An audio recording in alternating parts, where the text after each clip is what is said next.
as this grid will, as I say, start now to form up. Rolling start, and then we will be in business for what Andy McEwen promises to be an outstanding race.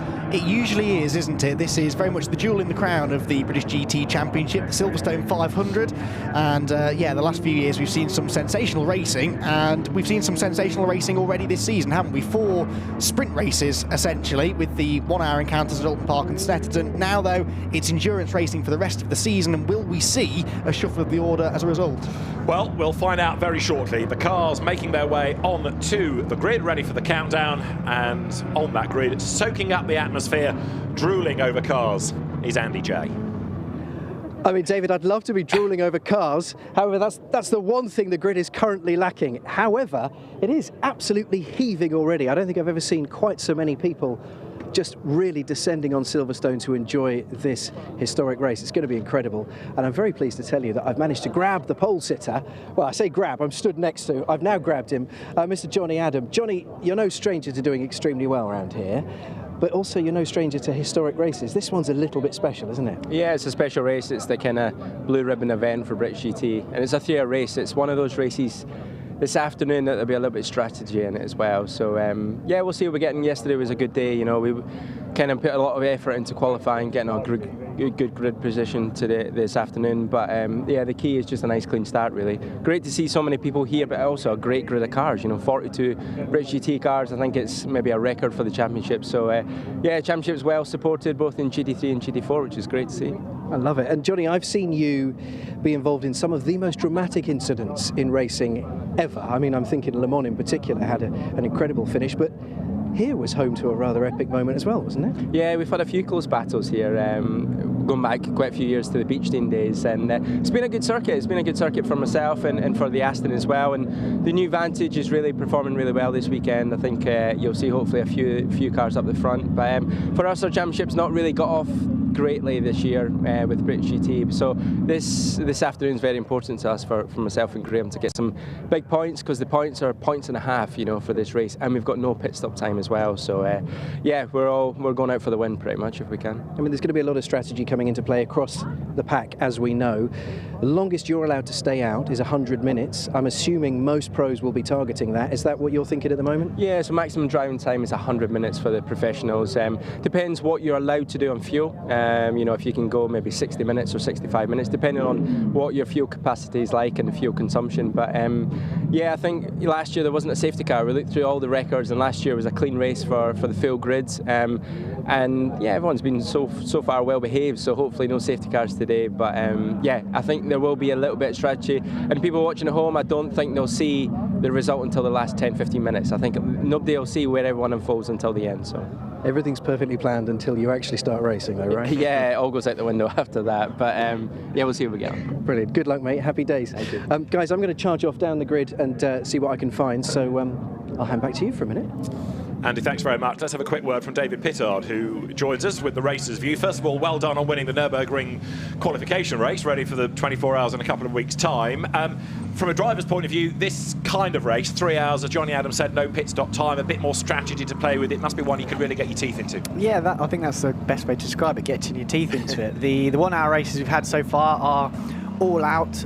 It's almost like sprint racing backgrounds that some of these drivers would have come from before they graduated up to the British GT Championship. But this year, this race, the teams get more of a way to play the strategy, and I think that's what I love about endurance racing. It is that element of people thinking outside the box, and as good as it is to see the awesome track action on from the drivers themselves, the teams can play their role both with the strategy and the pit stops. I bet the mechanics are all waiting to get their teeth into the guns and turn around those cars as quick as they can.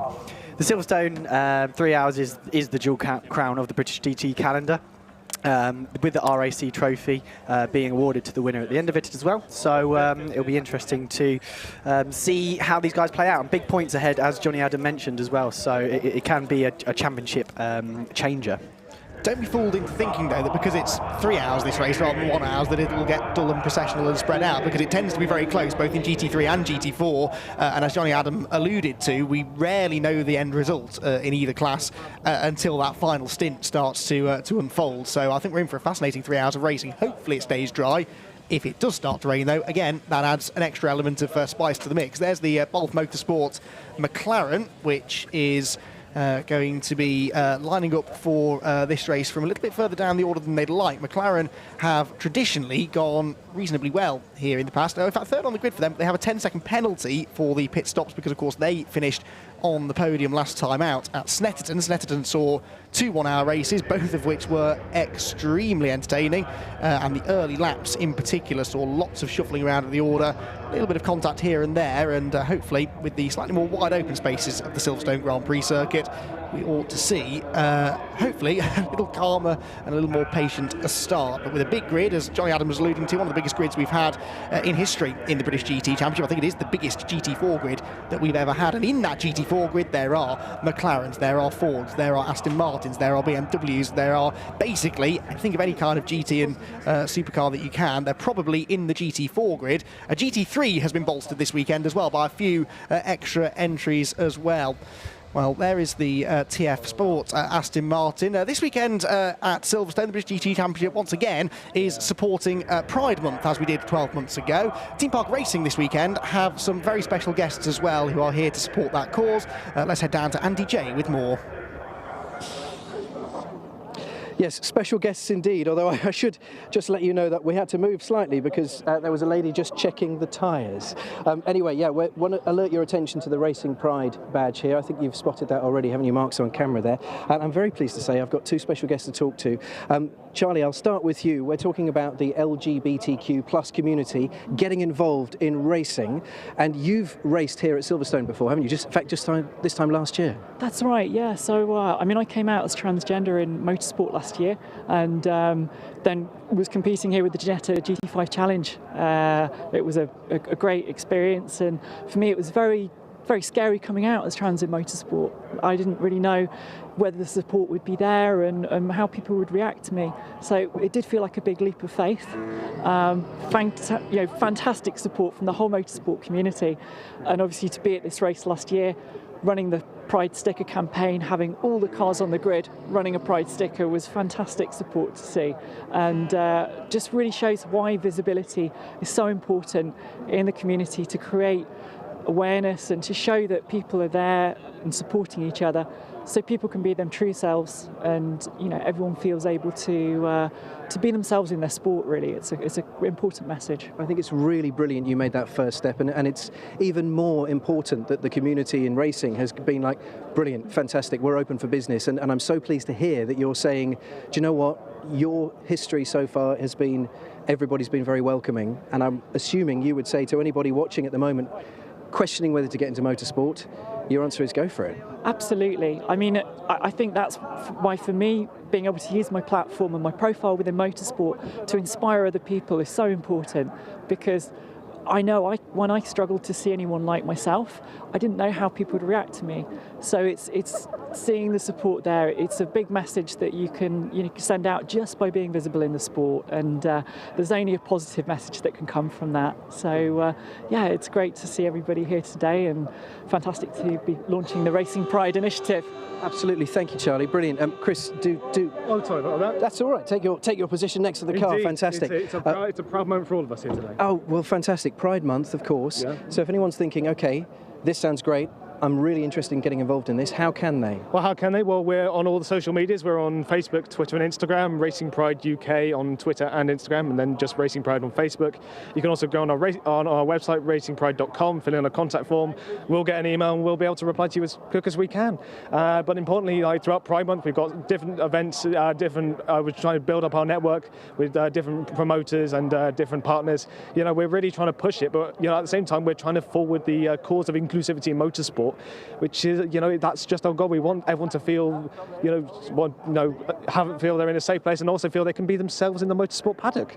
That's what it's all about. We want to maximise their enjoyment of motorsport and not have to feel that their sexuality will affect how they enjoy it, or how they'll interact. I'm really glad you're spreading the message. The key message really is, if you're interested in getting involved, motorsport is open for business. Motorsport's open for business. Contact us, Racing Pride UK, Twitter and Instagram, and Racing Pride on Facebook. Brilliant. Thank you very much. Good on you. Now, let's have a quick word to Ryan. He's one of the drivers of this fine car. Now, obviously, Ryan, probably not the happiest man on the grid right now, because you're not ideally placed, are you, for the start of the Silverstone 500? Well, yeah, we're not where we wanted to be, but it's one of those things. It's a long race, and we've got our little raging bull in the car for the start of the race. So I'm sure he'll do what we need to do and bring the car in a nice position for me to get in. You're basically instructing him to, right, you just get it up the front and then give it to me. Yeah, I told him he's not allowed to come in until I've got a 20-second lead, so he's, no, we'll be... Well, like you say, it's a long race, so there's plenty of opportunities for that. Yeah, definitely. No, we should be all right. It's we were praying it was going to be wet, because we were quick in the wet yesterday, but we'll see. We'll be quick in the dry as well, so just makes it more fun starting from here. All right, buddy. Enjoy yourself. Take care. Thank you. Right, guys, I'm going to see who I can find for GT4, although the klaxons are going, so give me a couple of secs, yeah? No, thanks, Andy J, and great to see that Team Park Racing in the British GT Championship as well, supporting Pride Month, and hello and welcome to all of the members of the LGBTQ+ community who are here today or watching from home. So, as Andy makes his way down to the GT4 end of the grid, well, in GT4 we've had 4 different winners from the first 4 races, haven't we, David Addison?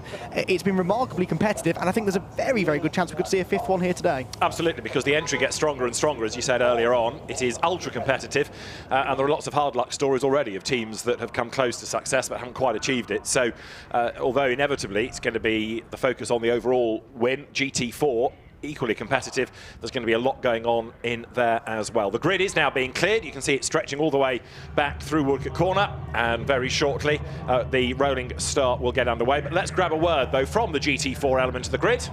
Back to Andy J. I tell you what, this is a double story that I'm really excited by. Patrick here is not only starting on pole, but he's also the youngest driver across the GT4 field.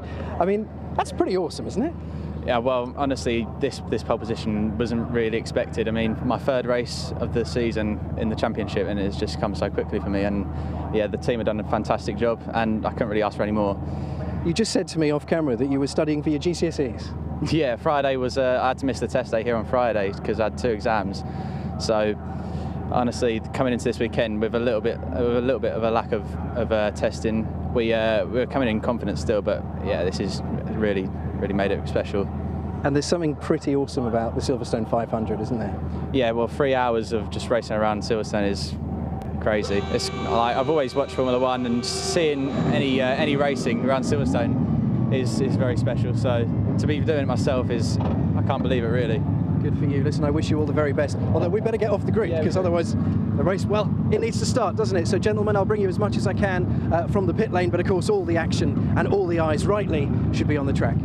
Andy, thank you very much. So Patrick Kibble, he can drive an Aston Martin on the track, but he can't drive on the road yet. 16 years of age. Gosh, I've got condoms older than that. What a depressing thought. Pole position in GT4 then to Patrick Kibble. The grid is going to be released very shortly onto this rolling start, and then 3 hours of racing will be underway with these 3 mandatory pit stops. Now, if you're in GT3, just to give you the base pit stop time, it is 135 seconds, 2 minutes and 15. If you're in GT4, it's 2 minutes and 50. Either way, David Pittard, you're going to go a lap down while the stops are cycling through.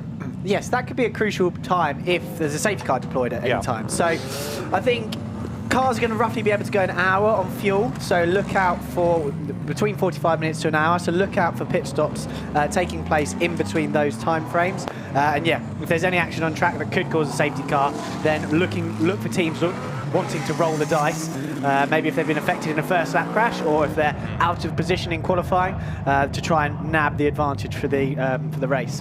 We had 3 hours of GT racing here a month ago, which was the Blancpain GT endurance round. That's a little bit more formulaic because it's 3 hours, 2 mandatory pit stops. You know you're going to go to the hour, but here you've got that extra dimension of that 3rd mandatory stop, so it is going to be interesting to see how it pans out. Now, it is a mammoth grid. Graham Davidson will start on pole position in the Aston Martin. Ian Logie lining up alongside. The second row is the McLaren of Sean Balfe, and Mark Farmer goes first in his Aston Martin ahead of Andrew Howard's Aston and Richard Neary in the Team ABBA Racing Mercedes. Adam Ballon, double winner this year, is alongside part winner Sam Dillane. Then it's Dominic Paul and Michael Igoe. Worth watching, especially when Dennis Lynn gets into that car. Rick Parfitt, winner this year, starts 11th, and J.M. Littman, new to the British GT3 classes, ahead of John Seal, the oldest man on the grid at 70. Seamus Jennings, Ollie Wilkinson and Glyn Geddy round out the GT3 element of the grid. Then you get to GT4, where Josh Price will start alongside Richard Williams. Nick Jones, unlucky not to win at Snetterton, lines up alongside James Dorlin. Then you've got Callum Poynton for HHC and Scott Maxwell's Multimatic Mustang. Kelvin Fletcher and Patrick Mathieson come next, ahead of Ash Hand and Jack Butel. Graham Johnson's Balf Run McLaren is next, with Jakob Mathiasen alongside. Then it's Andrew Gordon-Colebrook and Harrison Newey making his British GT debut, former MRF Challenge champion. Mark Murfitt and Peter Belshaw come next on the grid, ahead of Tom Jackson and Ben Hurst with his Aston Martin. 35th is where you find Will Moore, lining up alongside former touring car racer Sam Smelt in the Race Performance Mustang. One of Matt George's 2 cars comes next, with Paul Weiss next up. Stuart Proctor and Chris Carr in the Porsche Cayman are on the next row of the grid, ahead of Jordan Collard and Mike McCollum, with the car at the very back of the shot limping along the hanger straight. And that, David, is the GT3 BMW with a problem. Yeah, they've had a very tough weekend already. I don't think they did more than 3 or 4 laps in both free practice 1 and free practice 2. Jack Mitchell and J.M. Lippman sharing that car this year, so it looks like their weekend's going from bad to worst, unfortunately. Hopefully they can get their car repaired and maybe treat the race as a test session. Fire there, I think I saw from a Lamborghini as it came down the Wellington Straight as well. Certainly a lot of smoke. Yes, look there on the... Oh no, I beg your pardon, it's the orange lights on the safety car. Excuse me. Too much orange on the grid there. But no, the green Lamborghini, of course, is new this weekend, isn't it? The 55 Lamborghini, which is very much not on fire, thank goodness. They'll be hoping their pace, though, is pretty hot once the race gets going. And we'll wait and see whether that BMW actually gets into the race at all, whether it can limp back to the pit lane, and whether it's going to get into this 5th round of the championship. There it is, but it's crawling round. The danger is that the race gets underway. That's only coming out of Club Corner, but on the first lap, the leaders are going to come across an ailing car. So Peter Daly, the race director, is going to be keeping an eye to this as round 5 of the 2019 British GT Championship then is about to get underway. The cars get themselves into the 2x2 Noah's Ark rolling start formation then, with on pole position the Aston Martin of Graham Davidson, Ian Longhi lining up alongside Sean Balfe in the red McLaren on the 2nd row, alongside Mark Farmer. Up towards the start then, 3 hours of racing. If the race director is happy, the lights will change. The race gets underway, and who's going to get the drop down towards Copse Corner? Good getaway made by Glyn Geddy in the Parker Bentley from the back of the grid. It's going to be the Aston Martin then of Graham Davidson that leads as they dive into Copse Corner for the first time. Number 7, look, Glyn Geddy round the outside. He's gaining places already as the cars head up towards the BeckettsS's for the first time. But a good start. Graham Davidson then converts pole position into the race lead. Yet down through Maggots and Beckett's for the first time. This has been the scene of drama on multiple occasions in the past, especially with such a big grid, but they're all minding their P's and Q's, sensibly so, on the opening lap of a 3-hour race. The 42 BMW there dicing away with the GT4 Beechdean Aston Martin, all cleanly through then. TF Sport, who are desperate for a good result from either of their cars, preferably both of them, are out in front. The Bentley there of going up the inside line as well, and off further back one of the GT4 cars. Yeah, that was coming out of Chapel Curve, David, wasn't it, onto the hanger straights? Well, it looks like there's 2 cars involved there. It may have been the new ERC Merc that's not come back into shot. So, yeah, it looked like it was going off pretty quickly there. OK, as the leaders then wriggle their way out of Vale through Club. Richard Neary there, crawling all over the back of Mark Farmer in the green Mercedes. Up front, Graham Davidson leads Ian Longhi. Sean Balfe is 3rd, and the McLaren looking good at the moment. The rest of the field streaming through. There you've got in 4th place then, number 2, Mark Farmer, who was in the walls of it at Alton Park at the start of the year. He's got Richard Neary crawling all over the back of him. And then Andrew Howard next up, heading the Lamborghini assault. You've got the car of Sam DeHaan. So in a moment, they will come out of the loop. And round goes Sam DeHaan, and I think he got involved there with his teammate, Adam Ballon, didn't he? Oh dear, well, the top 2 in the championship, remember, the 2 Barwell Motorsport Lamborghinis. That is the car that's 2nd in the points, and it has sustained damage to the right rear corner as a result of that contact. We'll try and pick up a replay if we can. It's just bodywork, I think, rubbing on the tyre, but this early in the race, I think they've no choice, really, but to pit and get that fixed. They may be able to use that as one of their mandatory pit stops, fuel mileage allowing, but not an ideal start for Barwell. They've already been a bit off the pace this weekend, and that hasn't helped matters. Absolutely not. So, contact between the 2. David, try and analyse this for us. Coming into shot now. Oh, Ballon's come from a long way back and just tags the rear. I think he's probably defending from the Bentley from behind, and he's probably so busy looking in the mirrors that he's missed his braking point. But it's lap 1. It's a 3-hour race. Yeah, rule 1, don't hit your teammate. Well, absolutely, rule 2, not on the first lap. Number 7 then, Glyn Geddy goes through up into 9th from the back of the GT3 grid. So we've done 1 lap of 3 hours. Graham Davidson leads the way. Ian Longhi runs 2nd. So you've got Aston Martin ahead of Mercedes. There, Rick Parfitt in the other Bentley, the JRM Bentley, Alton Park winning car, trying to wriggle his way through as they come out of the BeckettsS's. the rest of the order. Third is Bal, fourth is Farmer, fifth is being shown as JM Littman, but it can't, or can it be, because we have one of the BMWs in strife. I think that's a lap down and been credited wrongly, so Richard Neary is really fifth. Sixth then is going to be Andrew Howard ahead of Ollie Wilkinson, and then Glyn Geddy will be in eighth spot. And did we get Sam Dahan into the pit lane? No, he stayed out. Yeah, I think he's crawling around with a puncture. Oh dear, so the tyre lost that battle with the bodywork then, didn't it, which was always the likely result.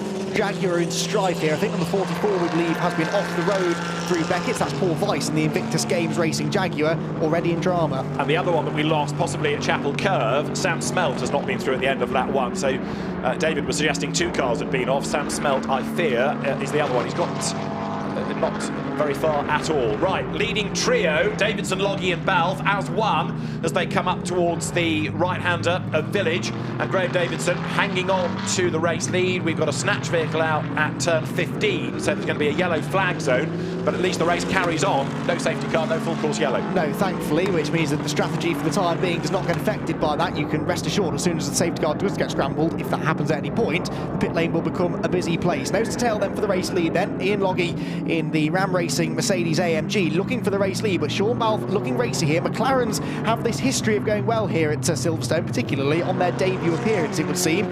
This is the traffic jam in GT4, and the stellar performance Audi, number 29, that started second on the grid, has lost a position. James Dorlin has moved into second in the Tolman Motorsport McLaren, and it looks like the Audi might be about to lose another position, because diving up the inside is Scott Maxwell. Is that the 15? Yes, it is Scott Maxwell in the 15 Multimatic Ford Mustang GT4 into a podium position. The Audi that won on its debut last time at Snetterton, not enjoying the best of pace, it would seem, in the opening laps. But there is, as they say, a long way to go. So up towards the end of the lap they come. Sean Balfe had briefly done the fastest lap of the race. Glyn Geddy in GT3 is a man on a mission. Now, in GT4, it is Josh Price, former touring car racer, that leads the way from James Dorlin, from Scott Maxwell. Then as they pour their way through Cobb's Corner, number 66 of Nick Jones. Very unlucky for Team Parker not to have been a Snetterton winner, and hoping that he and Scott Malvern can change that fortune here. Yeah, indeed, they could do with it. And this should be a circuit, I reckon, that suits the Mercedes. We're on board with it now through this magnificent sequence of corners. David Pittard,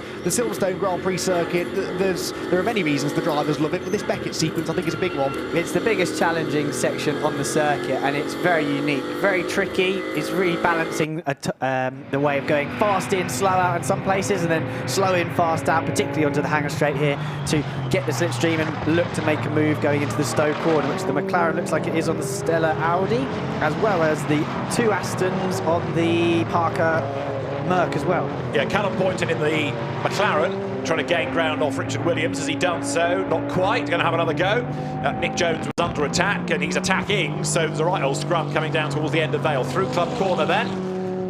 And this is the beauty of GT4, isn't it? You've got all these different manufacturers, these different brands running together, and there, into the pits has come Sam Dahan. So the car's going to be refueled. They'll take that opportunity, and straight away, they're trying to make the best out of that enforced pit stop. Yeah, they arrived here 13 points off the championship lead, but they'll be hoping now that maybe they can use this to their advantage. Barwell have history of making slightly weird and wacky pit strategies work at Silverstone. Today could be another opportunity for them to execute that again. Out of the final corner, then come the leading trio. Still, it's Graham Davidson leading the way. The number 47 TF Sport Aston Martin, which got on the podium for the first time of the year last time at Snetterton. In fact, they had a good day at Snetterton, third in race 1, and then 5th, despite a success penalty in the pit lane as a result of that podium in the second race. So they are starting to rack up a few more points than the sister car. Ram Racing and Balfe Motorsport, though, both also starting to come into their own, it would appear. And it does look like that McLaren is looking fairly menacing in third position. Sean Balfe is a rapid driver, and he will know this place, I'm sure, like the back of his hand. It's also good to have Ian Logie back, isn't it, after injury. Now there, it's not just this mandatory stop that they're having to serve, there's also some damage to sort out, because that was quite a whack, David, wasn't it, that the 69 Lamborghini took from his teammate? Yeah, it came in pretty hot there, and that may have knocked a wishbone or a toe link or something like that, which has caused the rub and ultimately caused the puncture. So unfortunately, it's not a case of just bolting on another tyre. Right, there you've got Callum Poynton going ahead of Richard Williams, so that's now for 4th in GT4. Lots of people being warned about track limits, and that in the gravel gravel looks like it's on the exit of Luffield. It's an Aston Martin that's facing the wrong way, and that, I fear, could be an interruption, couldn't it, to proceedings here, because Ben Hurst is off the road, he's facing the wrong way, and that is right on the edge of the road. So now the officials are going to have to work out what to do about this. The race leaders make their way up towards Village. These three, at the moment, a long way clear of anybody else. Underline at the moment, because they could all be changing pretty soon.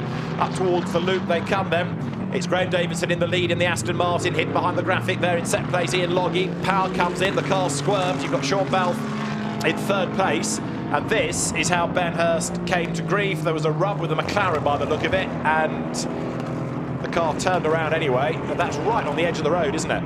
Yeah, Jordan Collard, I reckon that was. It was the second of the Tolman cars, wasn't it? So Jordan Collard, his father is a rather successful touring car racer, but that was unfortunate to see those two making contact. The Aston Martin stuck in the gravel. If that's not a dangerous position, I don't know what is. And Graham Davidson steering well clear not only of the stricken car, but the bits of Aston Martin and McLaren that are no doubt littering the racing line. As a result, though, didn't get a great exit from Luffield, so Ian Logie is sniffing around behind, just poking the nose out from the slipstream into Copse Corner, looking to try and distract Graham Davidson more than make a move, and that, I'd imagine, is Jordan Collard with the front left puncture. So limping on to the pit lane, and it's a longer pit stop for GT4 teams anyway, but that's going to throw their strategy upside down. So the leaders go through. This is out of the Beckett's S's onto the Hanger Straight. Now, we're on lap 5, David. What do you do at this stage if you're the AM? Do you try and push and gain track position, or do you just keep in that leading group, waiting for the pro driver to do the hard yards on that first round of pit stops? British GT Championship, the Pro-Am format, what's really good about it is the AMs really make the biggest difference over the lap and the stint. The pros are separated by tenths, but the AMs can be separated by up to seconds. Yeah.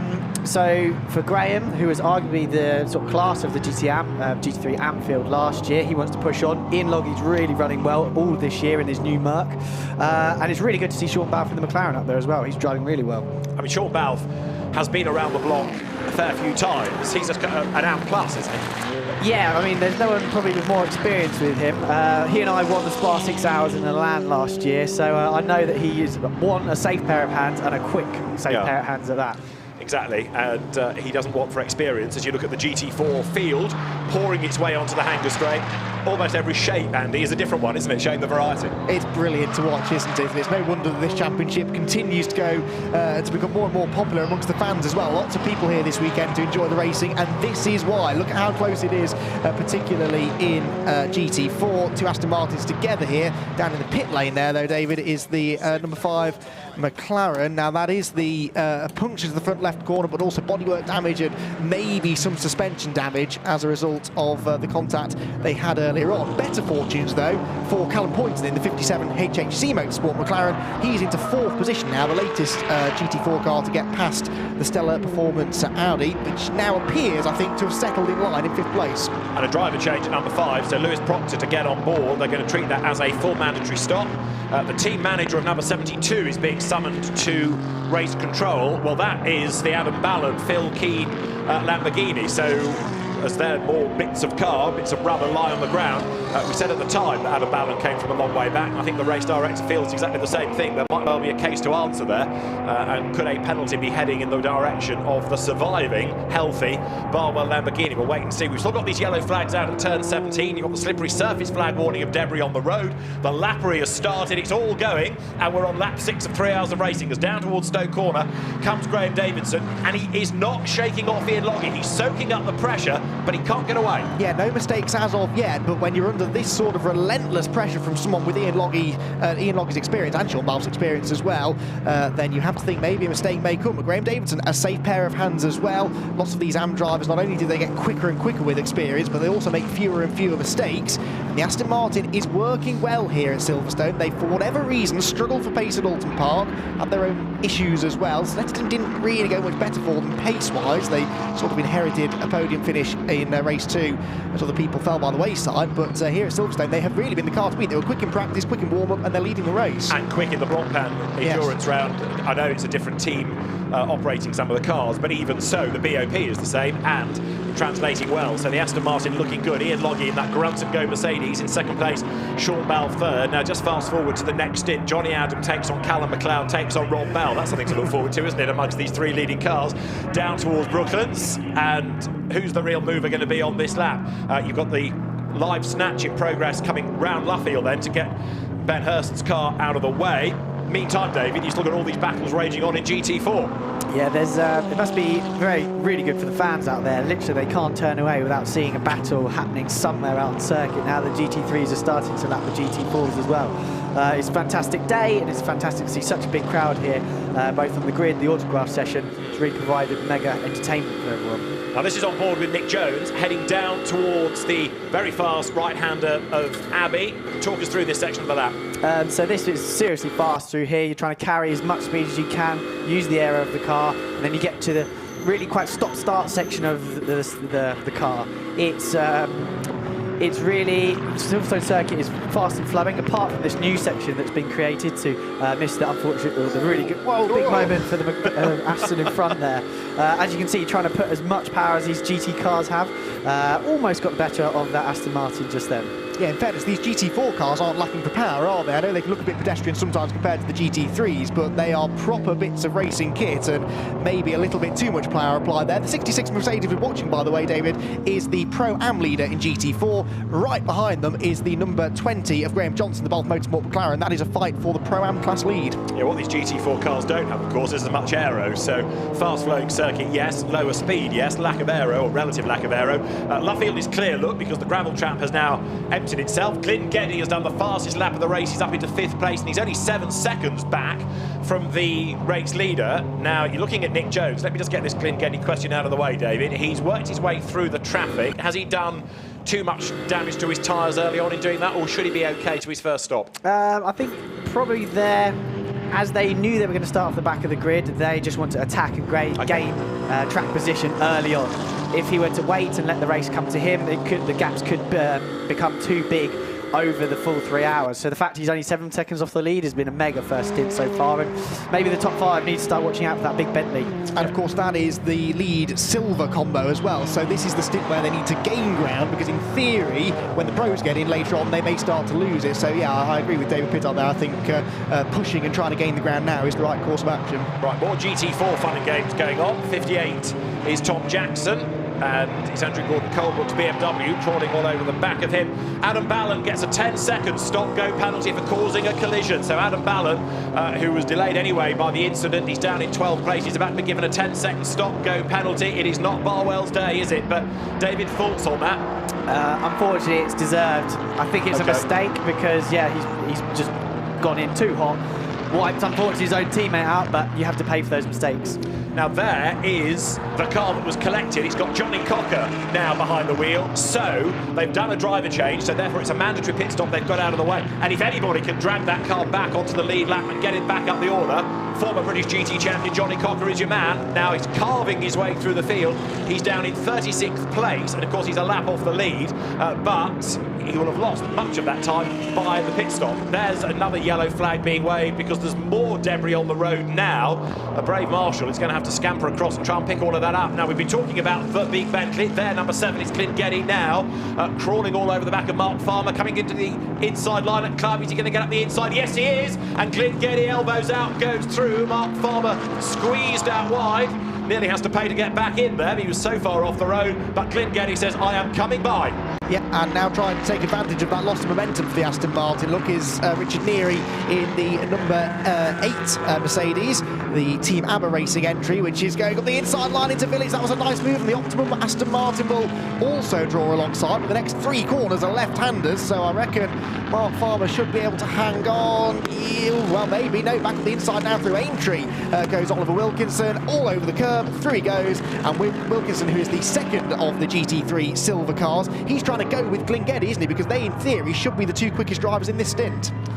So Mark Farmer losing ground, but could have been worse. Through goes Andrew Howard then. So number 2, Aston Martin. David, once you seem to get forced offline, that's it. It's like the cork's out of the bottle. Yeah, he's been pushed out wide. Maybe that just threw his concentration a little bit, and it can take a half a lap or so to get back into the groove of things. I think Andrew Howard is letting Mark Farmer back past again, because I think he may have completed a manoeuvre under yellow flag for that debris out on circuit. A good heads-up driving from Andrew. Absolutely, gives the place back then as the cars pour through Copse Corner. There, 62 from GT4. That's Will Moore's Aston, regular in British as well as European GT4 this year. JM Littman's car still in the pits, having not done a lap. Sam Smelt, not convinced he even got into the race because he didn't get through the first sector, which he possibly should have done if he got to Hanger Straight. But either way, that's another car, that Mustang, that has gone AWOL early doors. Glyn Geddy rumbles towards us. In the background, Richard Neary now coming under attack from Oliver Wilkinson. Mark Farmer coming under attack from Andrew Howard. Rick Parfitt's pace has been modest in this first stint. He's 9th. But again, former champion Andy, he's not carved his way through the pack. And 12 months ago, he was one of the fastest drivers in this equivalent stint, the first into the race. He was working his way up the order and then unfortunately had a spin at Luffield, so maybe that's playing on his mind. Maybe this time it's a slow and steady start to the race to try and stay out of trouble. There is Johnny Cocker. So Johnny Cocker's lap times, his previous lap was a 2:07, but of course he is busy trying to overtake these GT4 cars, and he's essentially unlapping himself from the GT4s at the moment, isn't he? So they don't have to move out of his way. He will have, of course, the superior performance to get through, but that is impeding his lap times. He's not yet able to quite match the pace of the overall race leaders. So he's a lap down, but he should get that back when others pit. Michael Igoe diving up the inside of Rick Parfitt, then in the red Lamborghini, they're side by side, and Igoe dives up the inside of Andrew Howard. He runs a little bit wide, but that has worked for him. How on earth, first of all, did he succeed in that? And David, they didn't make contact. That was, I had my heart in my mouth. That goes down as a full send, and he's completed it. But fair play, that's good heads-up drive from Andrew as well, because I'm not sure without his cooperation that would have come out. So they all some of them are treating it as 3-hour races. Michael Igoe treating it as a 30-minute race. Richard Neary coming through Luffield, so he was 5th. Now, was that a push or did he just fall? We'll try and find out, but Richard Neary stranded on the inside of Luffield, not the place you want to be.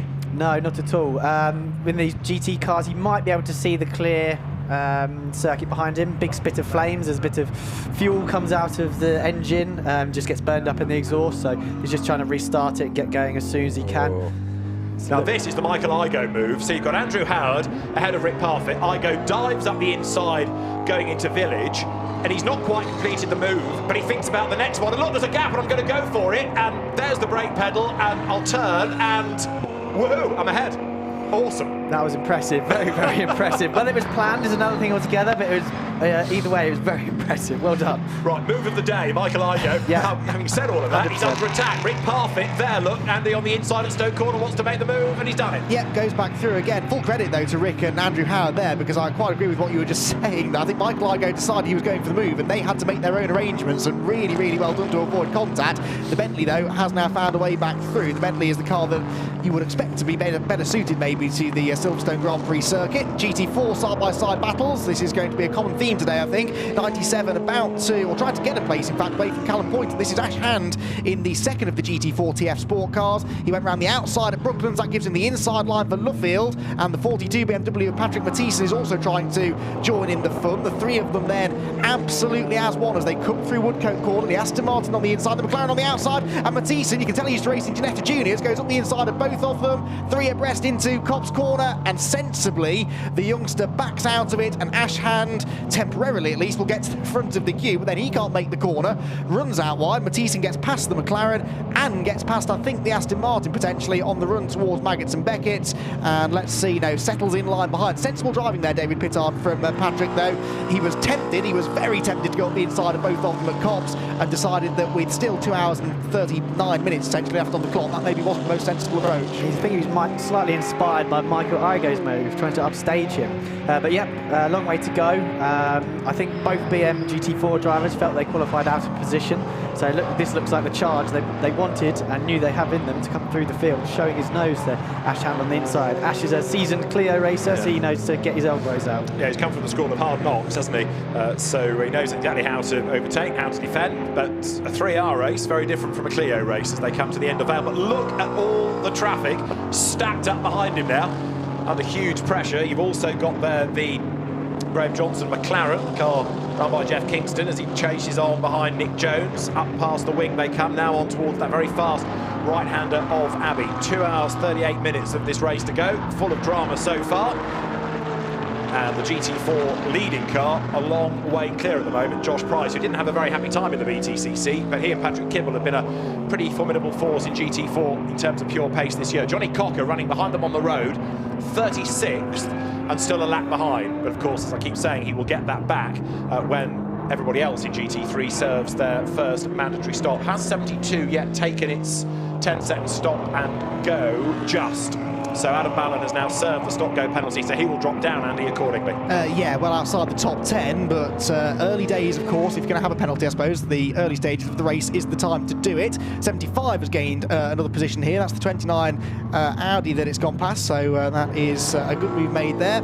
And up a position there, Mathieson ahead of the stellar performance Audi that went so well at Snetterton, but this is a completely different kettle of fish. The Silverstone Grand Prix circuit suiting different cars than we've seen really at the front all year long. I mean, in GT4, TF Sport haven't necessarily been outright front runners. They've yet to win a race. As from second place overall, Ian Logie makes an early dive for the pit lane. Now, David Pittard, you were saying that 30 to 45 minutes was a fuel load, so they've, I think, opted to get him out of the traffic here, haven't they? Maybe they felt he was being held up, get him in the pit lane and get the pit stop done. Yeah, they're going for the undercut, I'd say. They're going to put him in clean air, put Callum McLeod in, probably on new tyres, for him to set some qualifying laps for the first few, and then by the time that the TF Sport car has done its pit stop, they should be ahead.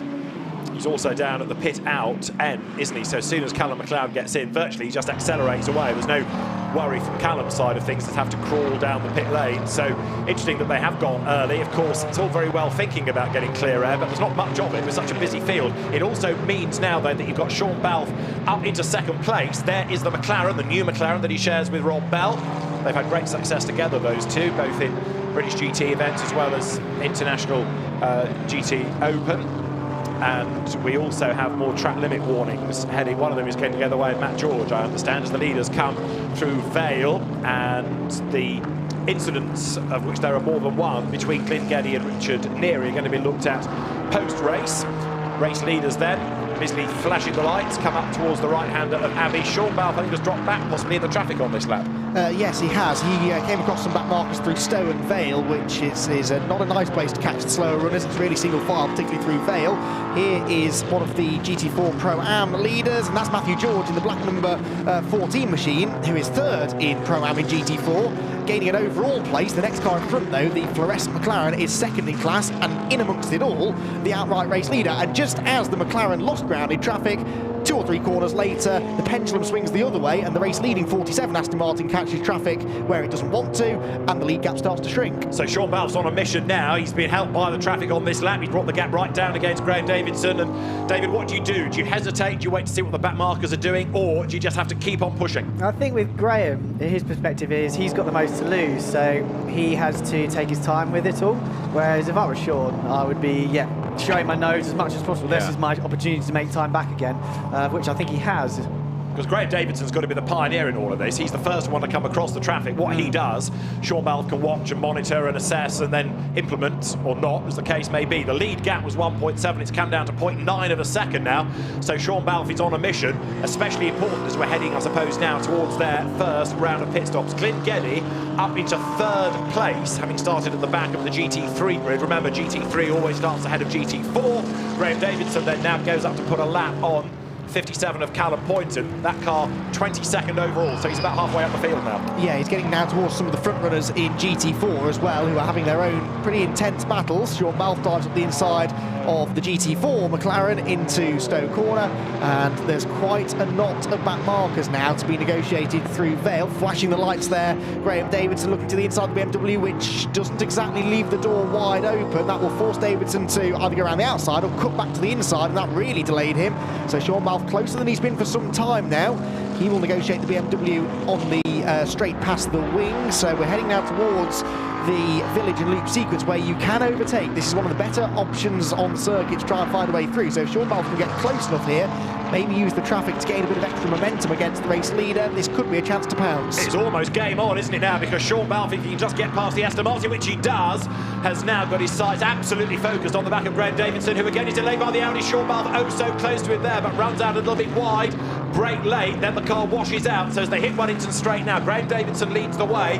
On this lap, Balfe was slightly slower in Sector 1, but considerably quicker in Sector 2, but then he ran wide going into the loop there, so the gap has just washed out ever so slightly. Down towards Brooklands, lap 13 we run. McLaren hunting down Aston Martin, Glyn Geddy third, a further nearly 6 seconds back behind in the better of the Bentleys. Sean Balfe comes out of Luffield. Now is Graham Davidson going to stay out for one more lap? Yes, he is. Sean Balfe goes with him.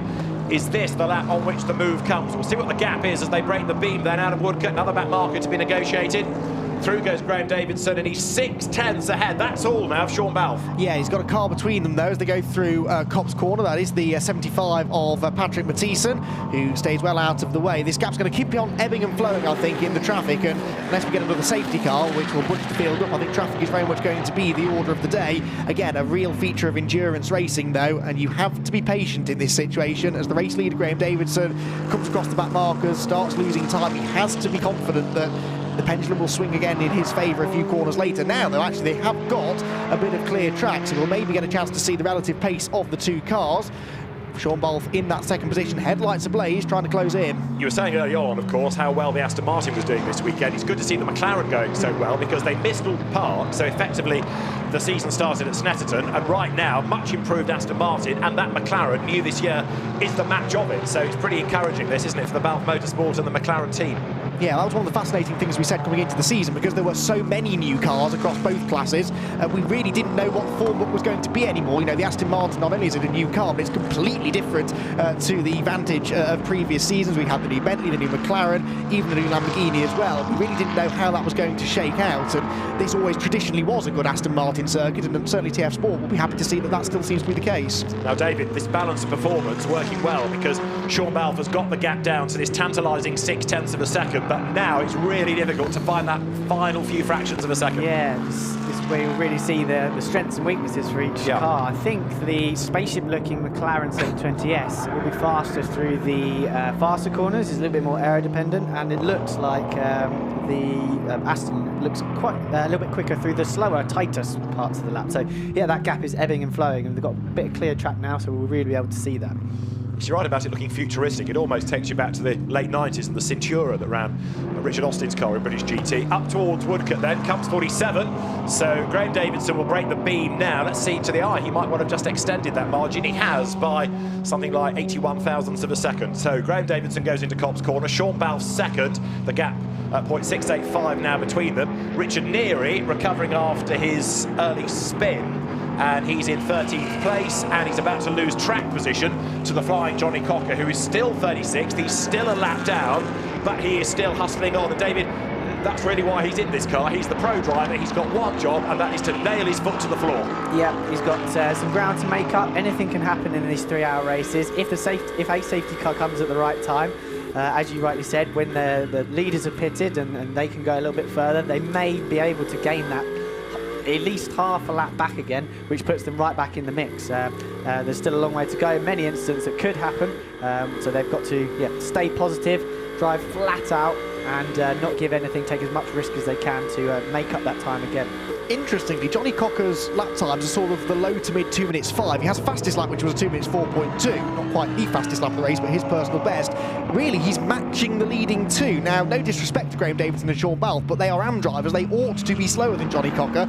Traffic is playing a part, no doubt, but I wonder whether that Lamborghini has something that's not quite right. It was a big knock. We mentioned that earlier on. Yes, they've replaced the tyre, but is there anything underlying that might be affecting the pace? Certainly possible. It's one for Andy J to go and investigate, maybe. I would be tempted to put it down to the traffic because he's having to negotiate his way through. But yeah, it could be that the car's suffered more than mean, we did see them having to work on it, as David Pittard rightly said, more than just changing a tyre. Here are the race leaders, lap 15, down towards Brooklands then. Sean Balfe in the first sector this time, 3/10 up. In the second sector, he was 12 thousandths slower, so it's still ebbing and flowing between the two of them as they round Brooklands, then up now towards Luffield. Graham Davidson is doing a very good job. Remember, Sean Balfe's experience bank is far, far greater than that of Graham Davidson, and Graham David is doing a very good job. Finds some wood to touch, but he's not put a wheel wrong. No, not at all. Graham's really enjoyed the challenge of getting with the TF Sport and partnering with someone like Johnny Adam, and I know during testing that he was really pushing Johnny Adam on, and if there's anyone that knows an Aston Martin, it's Johnny Adam, so it really shows how well Graham's been driving. He's been a little bit frustrated by the beginning of the year, so I'm hoping that he's also hoping that he can put together a strong result for this round. And yeah, the dual crown of the British GT Championship would go nicely on his mantelpiece, I'm sure. That's become a really good driver combo, that, hasn't it? Because Johnny Adam for years and years was with Beechey, wasn't he, with Andrew Howard, and they've got on really well. They enjoyed lots of success together, and then we sort of wondered how long it would take for this particular pairing to gel. It really seems to have done so now. The sister car there, the number 2 car shared by Nicky Thiem and Mark Farmer, arguably they've ungelled at times this season. Certainly in Alton Park, Nicky had a few thoughts about what was going on. Since then, I think they've kissed and made up though, and they are enjoying a much better pace this weekend. Nicky, a consummate pro of course, but he does rather wear his heart on his sleeve, which is why he is so popular amongst the fandom out there. Yes, there was an absence of teamwork, wasn't there, really, I'm afraid, given his attitude. You're right, but I think he had a bit of a talking to at Aston Martin, and his approach has changed slightly. Mark Farmer, who led early on, who was well up early on, has dropped back into 7th place as the cars pull their way down through Stowe. Just to finish an earlier point, if you were wondering what I was rambling on about the Cintura for, go and have a look at British GT on Twitter, because Tom Hornsby just found a photograph of it to illustrate the point of that car compared to the McLaren. Right, back to the plot, back to the race leaders. Mark Farmer, 7th at his Aston Martin, wriggling his way out of the GT4 traffic up through Club Corner. Now in GT4 it is still Josh Price ahead of James Dorlin, with then the next car in GT4 being Scott Maxwell's Mustang.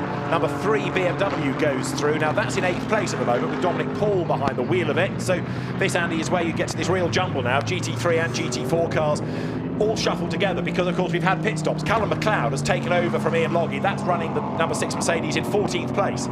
Yes, it is indeed. So they've dropped back amongst some of the GT4 traffic as well. But everyone's got traffic these days, I think, haven't they? Everyone's the whole field have now spread out across the entire circuit. So there's no real advantage to any one particular group of cars. Good advantage through Copse Corner there, though, for Sean Balfe. Carried much more speed. He's attacking, or thinking about it anyway, into Maggots and Beckett. As again, this lead battle threatens to ignite. They've been nose to tail now for the best part of 15 minutes or so. And the McLaren, looking the quicker of the two, comes out of Chapel, back down towards the Hanger Straight and Stowe Corner, and look at that, Graham Davidson weaving around to try and break the slipstream.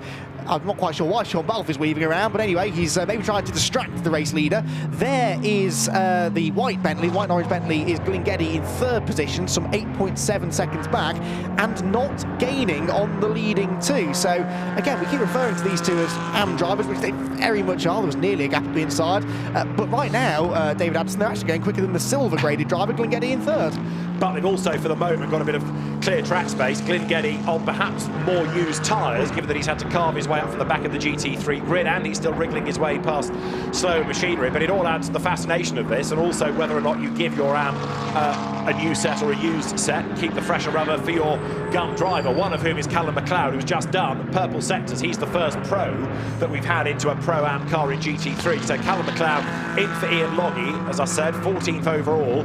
He's on target to do the fastest lap of the race on effectively his first proper flying lap on new tyres, but with a heavier fuel load. There are the race leaders again onto Wellington Straight. We're on lap 17, and we've just gone past 10 past 1 local time, which means that we are round about the hour mark as the leaders down to Brooklands yet again. The gap between them only 0.429 of a second. There's Glengetty. Now he has done thus far the fastest lap of the race. Silverstone for the Grand Prix circuit broken into 4 sectors, so Callum McLeod is in the last sector at the moment. He'll come up across the timing line very shortly, but Geddy hunting down the top 2. There they are, over the line. Balve pulls out, has a look. It was a 1/5 of a second between the pair of them as they went into Copse Corner. Graham Davidson hangs on to the advantage. Callum McLeod has done the best lap at 2 minutes 3.7, and Sean Balve now commits to the advantage, does he, on the inside going through the approach to Beckett. Can't do it there, but Graham Davidson is having to defend. He's also got to negotiate Chris Carr's very smart Porsche Cayman that's in exactly the wrong place at the wrong time for him. So Graham Davidson is compromised on the run onto Hanger Straight. Sean Balve now gets under the rear wing. Is he going to be able to make the move coming down towards Stoke Corner? He's in the wheel tracks. There's not enough room on the inside line. Can he feint to the outside and then dive across on the in as they get towards Stoke Corner? This is where Sean Balve's experience of Silverstone might come into play, but he can't do it at Stoke. Graham Davidson hugs the inside line, hangs on to the advantage. Balve to the outside, down to the end of Vale. He goes one side, he goes the other again. He looks on the inside into Club, but there's no way through. Great defence, David, by Graham Davidson. Yeah, that's the first big test that Balve was put on Davidson, and he's taken the blow and retain the lead. That's what he needs to do, to hand over to Johnny Adam, which will give him track position for this second stint. Yeah, indeed. So that was a good look there, getting through, and then he outbraked himself slightly into Vale, did Sean Balve. So he's got a few car lengths back again. The Multimatic Mustang gets out of the way. That's the 19 example, which is the one that is running towards the sharp end of the field. The Balfe McLaren, bogged down a bit there, out of the loop. And now has to maybe try and regroup, because he'll have worked his tyres a bit harder because he was running so close to the Aston Martin. The engine will be a bit hotter now than he'd like. The Mercedes in the background, by the way, is the first of the cars that has pitted. That is Alex McLeod. So you lose almost exactly a lap, maybe just fractionally over a lap from a pit stop, because of course he was dicing with these two for position before the pit stops began. On this particular lap, he's not going quite as quickly as he was a lap ago, but you can see here the comparative pace between McLeod, most definitely a pro driver, and the two AM drivers who are doing a sensational job out in front, but McLeod just has the edge pace-wise. Callum McLeod adapting from the M Sport Bentley that he drove at Paul Ricard last week and will drive at Spa, back to the Mercedes, his regular British GT mount. So he's done the fastest lap of the race, 2 minutes 3.726. Now, the race leaders go through with 2 hours and 21 minutes still to go. David, what does Sean Balve do now? He's got to take a breather for a lap or so, has he? Or is it just keep on pushing? Yeah, I think ultimately Sean's got a pace over Graham at the moment, so he just needs to bide his time and wait for the opportunity to come to him. They've just lapped a majority of the GT4 field, so it shouldn't be too much traffic in their way. It's just a pure race. GT4 leader Josh Price in, handing over to our youngest driver on the grid, Patrick Kibble. Let's hope they were very close in qualifying. I think they were separated by 1,000ths of a second. So yeah, expect that car to continue going fast for the rest of the race. And as you'll have seen in this pit stop and others, the car has to be empty while it's being refueled, and that's why the pit stop times are set quite generously. Number 88, Dino Zamparelli, will take over from Chris Carr. It's a great shape, I think, the 718 Cayman. And Dino Zamparelli, unlucky not to win Carrera Cup GB for the last 2 seasons. He's now back to being a GT driver, clambers in as down Hanger Straight there comes the Mark Farmer Dominic Paul battle. Now this is for 7th and 8th places overall. There was only 0.8 of a second between the two at the start of this lap then as they come down through Vale now, but Dominic Paul getting better and better, Andy, the more seat time he has in this car. Yeah, isn't he just? And I think by the end of the season these 2 Century Motorsport BMWs are going to be winning races, no doubt. I have to say that I thought this circuit again might have suited that car. It's not one of those big sort of boxy front engine cars which do tend to go so well here on the Silverstone Grand Prix circuit. He's chasing down the Aston Martin though, or has chased down the Aston Martin, and is now right on its tail as they head into the very fast right-hander at Abbey. The BMW looks a bit quicker through there. Village is a big stop, one of the biggest braking points on the circuit. He's looking to the inside, he's committing to the inside, gets to the apex first, but didn't want to risk any contact. Mark Farmer therefore hangs on to this 7th place for the time being, with Dominic Paul behind. Andrew Howard is another 6 seconds or so behind these two in the 99 Beechdean Aston Martin, and they're about 40 seconds, this pair, ahead of the recovering Adam Ballon. So that's the amount of time that Ballon lost. He's into 10th place now, as a couple of the other GT3 cars have pitted, but he is still an awfully long way off the race leaders, certainly, and even behind anyone else in GT3. John Seal will give way to Jamie Stanley. That car Serving its first pit stop, John Seals, the oldest driver in the race at 70 years of age. Jamie Stanley, former GT4 champion with Christian Dick in the Speedworks Ginetta going back a fair few years. The team manager of 33 Porsche is being summoned to race control because they were too short on the pit stop. The pit stop for a GT3 car is 2 minutes and 15, and their pit stop was 2 minutes and 4. That's quite a lot under. So you can anticipate a penalty coming here as down through Vale comes Graham Davidson. Now behind him is Callum McLeod, who's got ahead of Sean Balfe. Now this, David, is bad news for Balfe because not only does it compromise his track position, it also illustrates that he's not going as quickly as Callum McLeod in the Mercedes. I think the strategy that Ram Racing have played by pitting in Logie out of this battle is showing its rewards now. Yeah. Callum's made up a huge chunk of time. Here we see Callum unlapping himself from the leaders. It's in their Sean Balfe and Graham David's interest to make it as difficult as they can for him because they don't want to Callum to then scamper down the road for their pros to have to make up that time.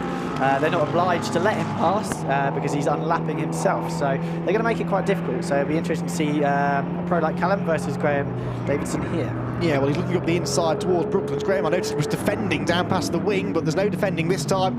Through will go the Mercedes, not into the race lead, but back onto the lead lap. Should there now be a safety car, they would not suffer, they would not get trapped a lap down, so that was quite a significant move. And although they are on different laps, or they were, it's effectively still a battle for position, isn't it? Because it's all going to pan out. So, as David rightly says, it's in their interest to make life as difficult as possible, but also the gap is a huge one now. Is that because Balfe's in the pit lane? It must be. Sean Balfe has disappeared from behind Graham Davidson, and he's in the pit lane. So there, number 7, Glyn Geddy. Now that is on its last track limit warning of this 1 hour of the race. We've also had 31 in Rick Parfitt to give way to Seb Morris, but it's a bit of a to and fro job there at Balfe to get the McLaren in the right place.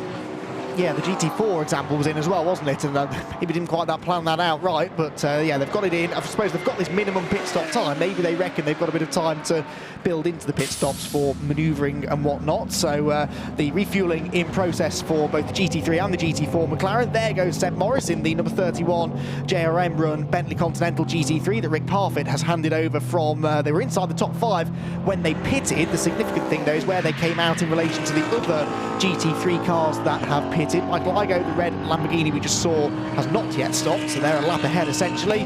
But the pit stop time there, 2 minutes 22.409 for JRM Racing, so that is actually over that 2 minutes 15 marker. So in a way, I guess maybe they can just do it as quickly as they want to, and in theory shouldn't go over that, shouldn't be under that pit stop limit.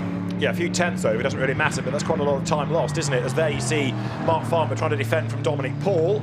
Still nose to tail, these two big omnipotent cars down through Vale. We've got more team managers being summoned up to see the race director. As to the end of Vale, Dominic Paul slots in behind Mark Farmer, but David tries, he can't find a way by. And you know this BMW pretty well, so where are its strengths? All in the high-speed aero stuff. Okay. Looking at the Aston versus the McLaren, for example, which I believe is also an aero car. Through the twisty bits, that's where Mark Farmer can pull out a bit of a gap, but Dominic really needs to send it on the brakes into corners like Stowe. That's a big braking zone. Copse is a little bit small braking zone, and Brooklyn, where you can really make the difference. Now we've got Seb Morris in too, as we've seen, number 31, and he's lighting up the timing screen in the Bentley with purple sectors, and so is this man, Rob Bell, who still a McLaren factory driver, but there aren't that many current McLaren programs around, so we don't see enough of Rob Bell on track, but it's great to have him here. Seb Morris, 2 absolute best in sectors now. Significantly though, there goes the Ram Racing Mercedes into Beckett's before the McLaren is even out of the pit lane. So that early pit stop for the Mercedes squad has meant that they have definitely inherited the race lead. There is the McLaren now, so that's a big gain. We saw it visually on the circuit. Good pit stop as well there for the Bolt squad, just 1.3 seconds over the minimum pit stop requirement. So that was pretty much as good as it gets. They still though have lost ground, not David because of a slow pit stop, but because of the fact they left the AM in for that bit longer. Yeah, indeed, the Mercedes was ahead anyway, wasn't it, before Ian Logie had pitted. Now this is the replay of Dominic Paul having a go at Mark Farmer, and boom, into the side. That's a bit Ballon-esque, that move, isn't it, David? Yeah, it's, he's probably got a little bit frustrated behind the Aston. He was close there a lap before. He's then gone to commit, and Mark's not giving him as much room as last time, but realistically, the BM unfortunately wasn't far enough alongside. So there, it looks like he's done damage to the bonnet as well. So that could mean an extra pit stop for the BM, but it's in the window, so it might not affect them too much. And the Century Motorsport boys will get some tape on that and send it on its way. Right, that's Dennis Lind taking over from Michael Igoe in the spectacular red Lamborghini. Dennis Lind is worth watching. He's a proper character. A very smoky Bentley has whimpered its way to the end of its stint after the grief that Glyn Geddy has given it. Talk about being taken by the scruff of the neck. Now the leader, Graham Davidson, doing 2:06 at the moment, whereas Callum McLeod is doing 2:04 and has been doing 2:03. So we've gone past that tipping point, haven't we, where now you need to get your pro in, and Graham Davidson surely cannot be long for this. You've seen him be caught by McLeod, passed by McLeod, and drop away from McLeod, and the lap time evidence is there. So TF Sport then needs to get Johnny Adam into that leading car as quickly as possible to try and hang on to the race lead. They're not only racing against that McLaren, but they've also got the Mercedes to think about, and Graham Davidson is going to carry on for another lap. I guess the theory is that if you leave the AM in longer now, you can leave the Pro in longer and you'll regain the lost time, but track position is significant, as we've seen. Even if you're quicker than another car, getting away past it is not all that easy to do. So interesting strategy though. This is what we love about this 3-hour race though, isn't it? Because you don't have that regulated 10-minute window where everyone must pit, the AM must start, the Pro must finish. This time around you can sort of be a bit more free with your strategies, and that's why we never really know what the outcome of the race is going to be until the final few minutes or so. Right, Adam Ballon has had, of course, the stop-go penalty to serve, and that car now having dropped down the order, trying to fight back. It's got Phil Keane, Lamborghini factory driver, behind the wheel. Seb Morris has done the fastest lap of the race. Dino Zamparelli now comes up to have a go at Scott Maxwell. So the Cayman, the 718 iteration of the Cayman, this is the GT4 Club Sport, of which there is talk of having a one-make championship next year, proper Porsche factory series. A drive-through penalty goes to number 14, Matt George and James Holder for track limits. There's confirmation of it. So 2 hours and 12 minutes to go. Shuffling, penalties, drama, proper GT race. Exactly, yeah. That 14 car was being warned about track about 10 minutes in as well, wasn't it? So that was, there was a sense of inevitability about that, but it's a bit of a post, that, hasn't it? Indeed, yes, but yeah, that's a shame. No, you're right there. It's been a fascinating opening, just over 45 minutes or so, and really no clear favourite emerging as of yet. Here is the battle then between the two GT4 machines, making its way out of Luffield, down towards the first corner at Copse, and back onto another lap. The 88 Porsche there that we're seeing is being warned that it must respect track limits at turn 7, and possibly will soon receive a notice saying they must respect track limits at turn 1 as well, because they were a little wide over the curb on that occasion too. Curb on the inside, curb on the outside.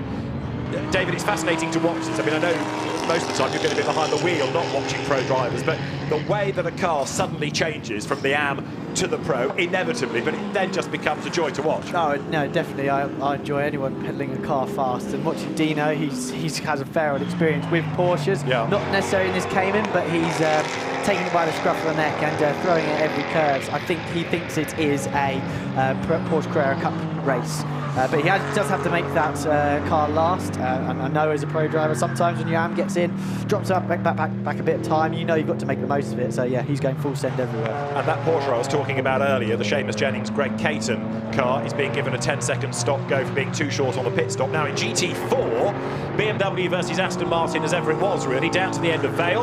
And there, look, you've got number 42 BMW just hanging on to track position against 95. So for how much longer, let's wait and see. 42 BMW is Jakob Mathiasen at the wheel of it, right on his tail now. He's 95, back into the race after its pit stop. So that's Patrick Kimmel, who is a long way back in comparison, 27th. But Patrick Kimmel has got one task, and that is to get past anything in GT4. Yeah, they've already pitted in that TF Sport Aston Martin. They were running it up towards the front, weren't they, as well? So this loss of time is not helping them at all. But since they're a lap behind the BMW has no obligation whatsoever to get out of the way, and indeed is actively defending the position into Village. But the Aston Martin runs rings around it through the middle part of that tight left-hander and does now get through. So yeah, Patrick Kimmel then on his way, and now he'll be very grateful to see he's got the length of the Wellington Straight before he encounters anybody else. What's encouraging about GT4, it's the same in Britain as it is in the European Series, is how many young drivers there are in it. You know, we've talked about Patrick Kimmel, GCSE student. It's not the domain. I mean, there are some more mature AMs in there, but largely, whether it's in Europe or in Britain or even in the Asian series, it's full of young talent, isn't it? It's the perfect grounding to go up to a professional level, which is predominantly the GT3 level cars. So they're getting used to the race format, they're sharing the circuit with these GT3 cars, with these GT drivers, and learning from those guys as well. So it puts them in the perfect frame to be picked out by teams, by AM drivers, wanting pro drivers to come along with them. And you've seen in instances AM drivers taking young drivers like Beach Dean's Andrew Howard taking Ross Gunn underneath his wing and now propelling him pretty much to an Aston Martin factory role, which is really good to see, and it just helps the sport massively and helps young people get those opportunities. And the grid is growing all the time. Every year there seems to be talk about when the GT4 standalone race might come. We can't be far off it because the entry gets stronger and stronger and stronger, and it might actually encourage even more to come into the series. Now there, Rob Bell hustling on. So the order at the moment, still Graham Davidson is ahead. And there you've got Rob Bell chasing after the Aston Martin. So he's bringing down the gap. A Rob Bell lap is a 2 minutes 3.4, 2 seconds quicker than Graham Davidson's last lap. So Graham going a long way on this stint. Johnny Adam is going to be on his toes, isn't he, as soon as he gets in that car, because he will have work to do. Yeah, that car's going to come out significantly behind the two that it's been racing with in the first portion of the race. But Johnny, as we said, we'll imagine will be left in the car a little bit longer for the end of his stint. So this is the second highest placed car that has pitted. There is the Callum McLeod Mercedes, which is the highest placed car that has made a pit stop, and therefore we expect to inherit the race lead when the top three overall make their way down the pit lane, Graham Davidson and Mark Farmer. So TF Sport using the same strategy for both of their cars, interestingly, to try and get some clean air, with Richard Neary likewise yet to stop too. The inside goes Zamparelli. He's finally made the move stick where you would expect the Porsche to do it, under braking through the tight stuff. That's where it has the edge. The Mustang, a bit more of a sort of typical point and squirt muscle car, isn't it, which will maybe have the legs in a straight line, but through the fiddle sections, that's where the Porsche had the edge, and it's gone through.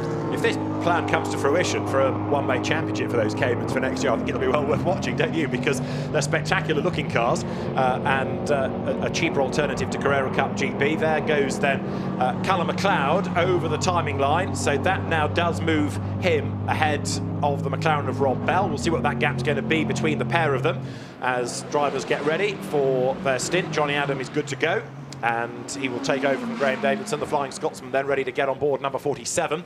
So at the moment you've got Graham Davidson ahead, yet to stop, Mark Farmer up to second, yet to stop, Richard Neary third despite a spin, yet to stop, and then this car running in fourth place, Callum McLeod, and Rob Bell is going to be where? 11.6 seconds back, but last time was lapping quicker, so the McLaren coming back at the Mercedes. Yeah, by nearly a second as well on that occasion. Again, we have to assume traffic was involved, but nonetheless, it's a gain, regardless of how it happened. It's a big gap, but we've still got 200 hours to go. So yeah, the Mercedes will inherit the race lead, we imagine. Now also, of course, that Mercedes longer into its stint, isn't it? Because that car came in on lap 11. We're now on lap 26. So, David, Callum McLeod has shown good pace, but have they now got to another tipping point, which is that the tyres are going off, they're not as fresh and they're not as good against the recent stoppers? Yeah, I think we saw that with Glyn Geddy.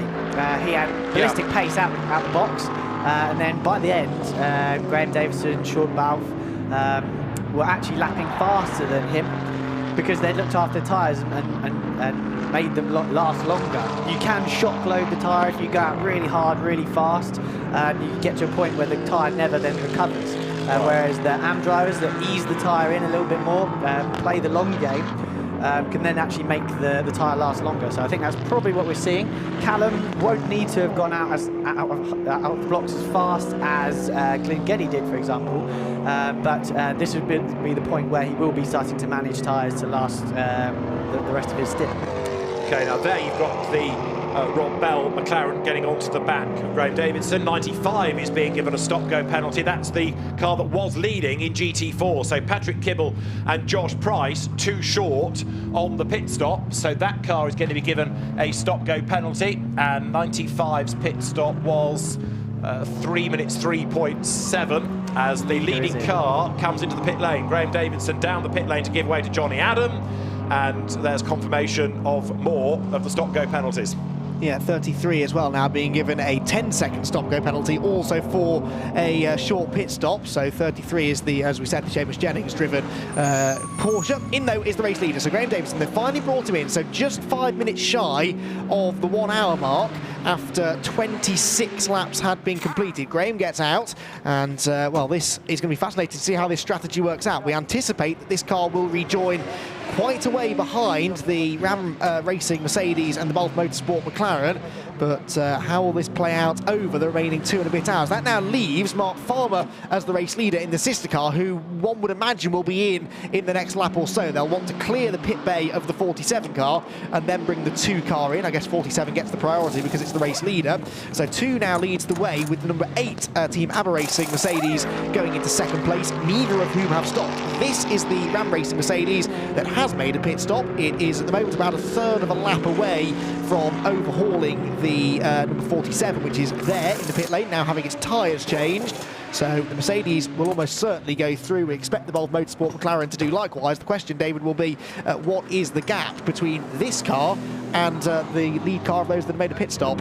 It's going to be intriguing, isn't it, when we get to that? So Johnny Adam will take over, and he's going to be into a fight. But that has been a good stint by Graham Davidson, hasn't it? Because he's had all of that pressure, and for a relatively inexperienced driver, we've not seen him put a wheel wrong. He really doesn't have a huge amount of experience, only about 3 or 4 years of GT racing underneath his belt, and last year he really came into his own as one of the fastest AM drivers, and that's why he was allocated to Johnny Adam, one of the fastest Aston Martin Pro drivers, because they believe that driver combo has a big potential to win this British GT Championship. So after a shaky start, hopefully they can end the race, end the year with a big points haul as Johnny Adam takes it into the race. Let's see what pace he's got. Some sticker tyres going on, so expect some purple sectors from him.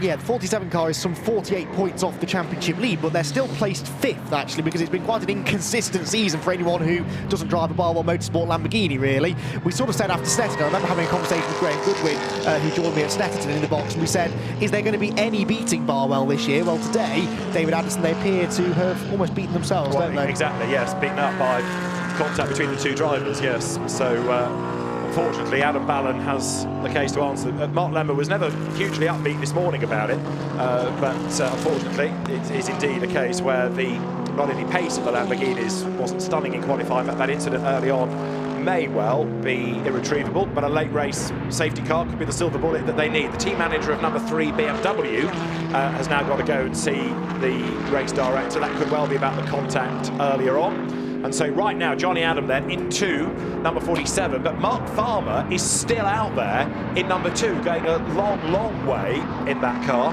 having a lot of mileage done now. It'll be a shorter second stint from him. So we'll see where Johnny Adam slots in relative to everybody else at the end of this. And the other one that's going a long way, David, is Richard Neary before he gives way to Adam Christodoulou. Yeah, I don't know if they might be playing the stint, playing the strategy, sorry, to wait for a late race safety car where they can then utilise the driving time of the pros at the end of it. Both Nicky Thiem and Adam Christodoulou, one of the quickest drivers in the GT3 Pro ranks. So it'll be interesting to see. Yeah, it's a bit of a gamble, but it could play out for them. Let's see. Well, Richard Neary, as we spoke about him, has brought the number 8 Mercedes into the pit lane. As far as number 2 are concerned, they are now the last of the GT3 cars yet to pit. They were probably waiting for the 47's pit stop to be complete. Here is the race leader then. So this is Mark Farmer. Is this the first time Mark Farmer's led a race this year? I think it might well be, albeit because of the pit stop strategies, but nonetheless, nice to see him getting out in front, leading some laps, and thus far a clean race for both of the TF Sport cars, which will do the world of good for their confidence levels after what has been a confidence-knocking first couple of race meetings. So Mark Farmer then the race leader up towards Village, so he's getting into the final sector now. The sister car, though, has just been taken over by Johnny Adam, and already Andy J has caught up with, I'd imagine, a rather worn-out Graham Davidson.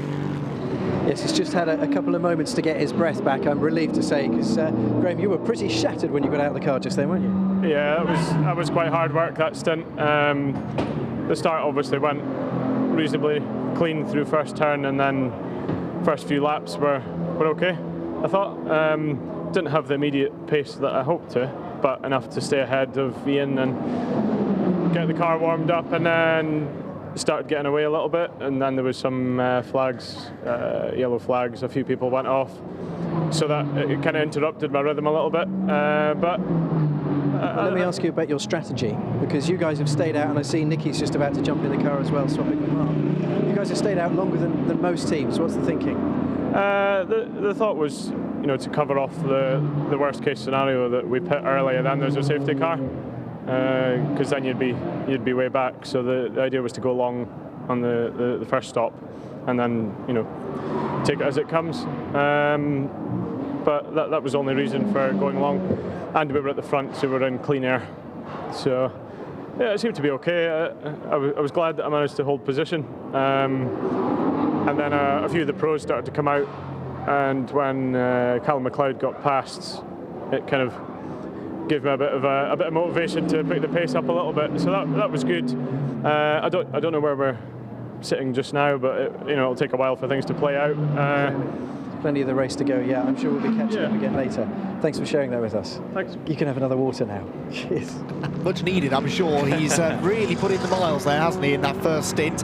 And it's not cold out there either. The ambient temperature is well up. And David Pittard, this is a physical circuit as well, isn't it? We commented about how it pushes the tyres, it pushes the brakes, but it pushes the drivers as well. Yeah, there's some big braking zones, and with the ABS that these motorsport ABS that these cars run, they're putting 150 bar into the brake pedal, the braking systems, and that's equivalent to leg pressing in the gym, sort of 40-50 kilos, up to 3 to 4, 5 big stops per lap in 2 minutes. So when you're doing that for an hour, it really does take its toll on your body like that, as well as the high G-forces through all the high-speed stuff, and especially in the GT3 cars with the big aero they have.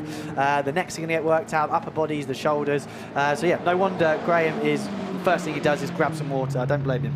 Good Bentley battle going on here between Ryan Ratcliffe and Seb Morris. So you've got the Team Parker Racing versus JRM cars, and we've got a 10-second stop-go penalty for Dominic Paul's BMW for causing a collision. You've got Mark Farmer coming in to give way to Nicky Thiem. So this is going to be worth watching, isn't it? Like the blue touch paper and stand back, release Nicky Thiem into the fray.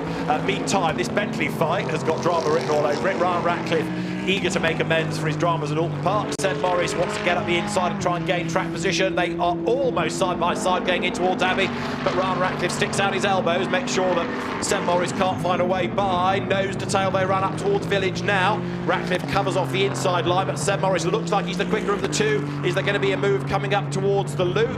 Goes wide in. Can he get the undercut coming out of the corner? He might have thought about it, but Ryan Ratcliffe doing a good job there, almost stopping the car on the apex and making sure that Morris can't get up the inside. Yes, he did this at Spa, I believe, last year. He put an amazing defensive drive to hold on to second place and get their podium that they got last year. So I think he's doing the same thing. But yeah, Seb's going for a big move around the outside there.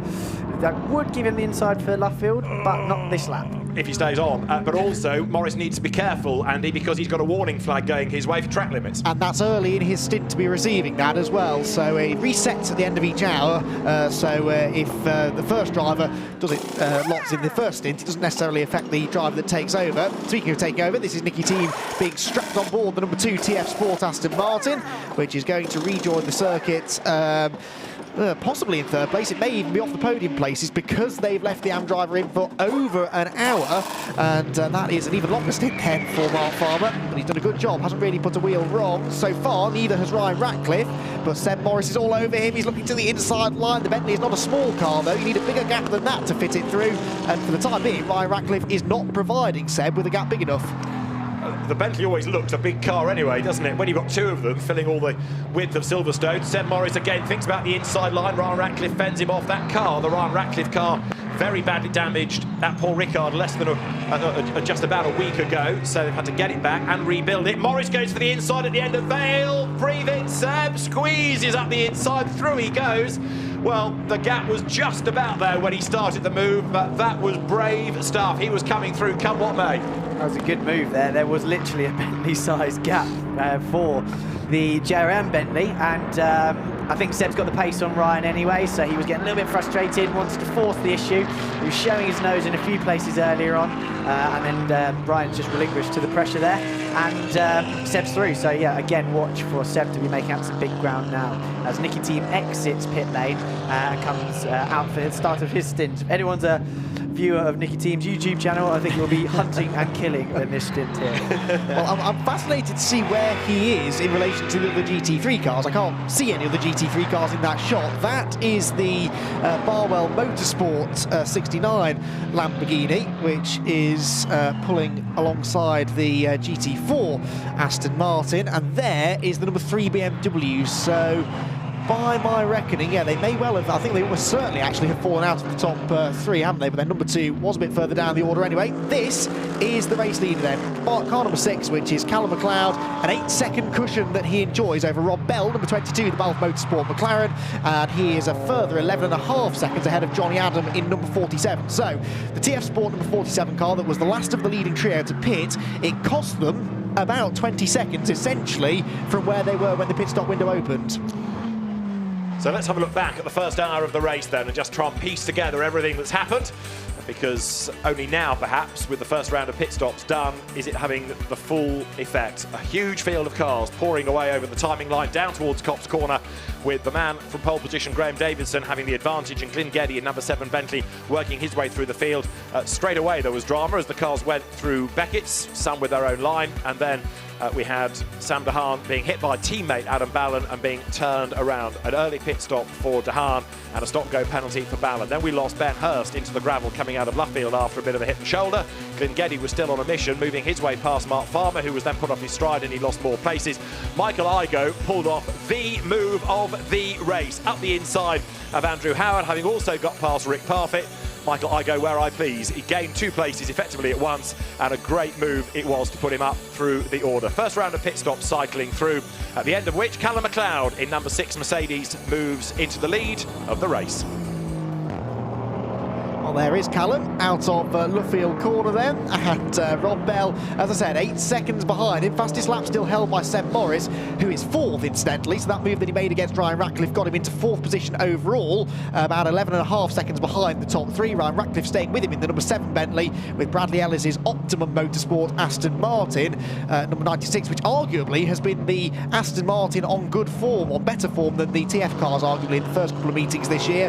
The Optimum car running 6th, Dennis Lind is 7th in the number 18 WPI Motorsport Lamborghini, and Marco Sorensen in the 99 Beach Dean car rounds out the top 8. In GT4, by the way, it is number 57 Dean McDonald who is in the lead of the race. The car is taken over from Callum Poynton, the HHC example of the McLaren, and he enjoys the lead of class over number 4, which is the Tolman Motorsport car. That is in 2nd position. Josh Smith has taken over from James Dorlin. So, bit of a gap in GT4. The gap for the outright lead, though, David Addison, is starting already to creep down. Absolutely, yes. Rob Bell on these fresher tyres, hacking away at Callum McLeod. Now, Callum's car is lighter because he's further into a stint on fuel, but equally he's not got the tyre freshness that Rob Bell has, so the gap is down to 6.7 seconds. Those are the Mercedes on different laps. Adam Christodoulou in the delayed Richard Neary car is in 12th place. Just going back to an earlier point you were mentioning about Nicky Team, of course that car delayed after a spin, wasn't it? Because Dominic Paul, who's been given this stop-go penalty, tapped that into a rotation earlier on, so that's partly why that car lost ground, irrespective of Mark Farmer's pace relative to the others anyway. On track, Callum McLeod stuck in the traffic here, David Pittard, can't easily find a way through GT4. No, and he's got Adam Christodoulou right behind him on circuit, so that would be interesting to see similar cars but on a completely different strategy. So Adam with fresh tyres on the car will be going fast, and that looks to be a retirement for the number 5 Tolman car after that earlier damage. Exactly, it's been in the pits once, hasn't it, for that to be attended to, but that looks like it could well be retirement as it goes to its pit garage. 31 is Seb Morris. Now he's running in 4th place. He's done the fastest lap of the race and he's lapping quicker at the moment than anybody ahead of him, Johnny Adam, Rob Bell or Callum McLeod. So Seb Morris is flying, and what that means is the leading quartet's now starting to concertina. This is looking good. It is, isn't it? Seb Morris is no slouch, as we know, and this circuit does suit the Bentley. They have had a strong start to the season, haven't they, really, the JRM squad. They had the victory in the season opener at Alton Park, but then Rick Parfitt had a spin in race 2 and they only finished 12th. Then they were on the podium in race 1 at Snetterton, and then Rick Parfitt went off in race 2 and they fell down to 12th place again. So it's been an up and down season. They've come out of it all 3rd place in the championship, and they could really do with with a solid result here, especially with the difficulties for the Barwell cars. This is the car that is their nearest rival in the championship. I know it seems like it's early days in the season, but we've already had 4 races. This is the 5th one. Well, there is Seb Morris then, fastest man on the track at the moment, and having done a really solid job in his first stint of the day. Rick Parfitt is out of the car. He's in the pit lane with Andy J. Rick, it's all action out there at the moment, isn't it? And Seb's driving over his skin right now. Yeah, I mean, the start was just frenetic. I got absolutely dive bombed, and but my, you know what it's like in British GT. You've got to keep your head and stay out of trouble. And everyone was being terribly aggressive. They all used their tyres, and then I sort of picked them off one by one and brought it in 5th. So 11th to 5th, I'd have taken that after yesterday's qualifying, definitely. Oh, without a shadow of a doubt. And we've just seen Bentley versus Bentley for a couple of thrilling laps as well. Yeah. That was a little bit hair-raising, but thankfully Ryan knew when he was overtaken, and now Seb can get his head down, which is what Seb does. Is go quick. I think he's got quickest lap as well. So, Super Seb, he's on it.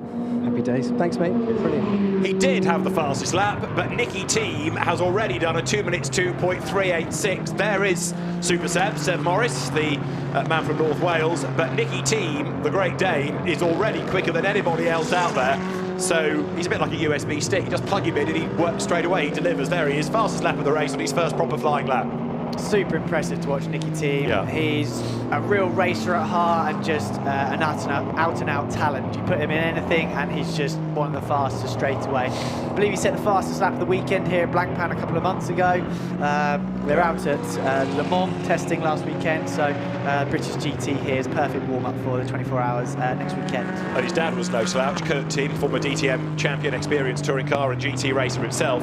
So Callum McLeod leads the way. The gap is down to 6.1 seconds. Last time around, 2 minutes 6s for McLeod, 2 minutes 4s for Rob Bell. But factor against that, Nicky Team, 2 minutes 2s, and of course he can be in the car for a bit longer because he got into it later. Exactly, so whilst it looked like it was a strange strategy at first maybe to leave the AM driver in, they were hemorrhaging time to the pros that had made the early stops, but now when their pro gets in the car, they have fresher tyres comparatively to those that pitted earlier, and as you said, they can stay in the car for longer, so it could be that this is a good strategy, especially after the issues they had towards the end of that previous stint. The trouble is, he's setting these really quick lap times, but he's an awfully long way away from the race leaders. And number 7 Bentley is fading, isn't it? Because we've seen Ryan Ratcliffe lose out to Seb Morris. Now Dennis Lind in his first British GT race has gone through up into 5th place. Now with all due deference, Dennis Lind is an absolute star, so perhaps that's inevitable. Dennis doesn't know the team, he knows the car pretty well, he knows Silverstone because he's raced here in Blancpain, he's raced here successfully in Lamborghini Super Trofeo Europe, and I'll hold my hand up to being a Dennis Lind fan, but he's absolutely charging. But the downside is that Ryan Ratcliffe is dropping down the order a bit now. As a silver driver amongst pros that are gold and platinum graded, so this is how that system works with the 2 silver drivers. They have an advantage in certain stints and then it falls away again later on. But over the course of the race, in theory, they should be competitive. Certainly in GT4, it's the silver drive lineups that for the last year or so now have started to become the firm favourites, haven't they? And indeed, if you look at the GT4 category now, the top 2 in GT4 are silvers. The number 4 McLaren and the 95 Aston Martin, with Patrick Kibble now on board. Scott Mulvin is 3rd in number 66 Mercedes, and here's the lead pro Am GT4 car. This is the GT4 leader then. Car number 4, which is the Tolman Motorsport McLaren of Josh Smith now at the wheel. And Josh Smith, in actual blissful isolation, he's about 10.3 seconds clear of Patrick Kibble. But Patrick on the previous lap was over a second quicker than him, so the lead gap outright keeps shrinking, and the lead gap in GT4 is also coming down. Again, possible tyre where might be something to do with that, but yeah, those gaps definitely coming down.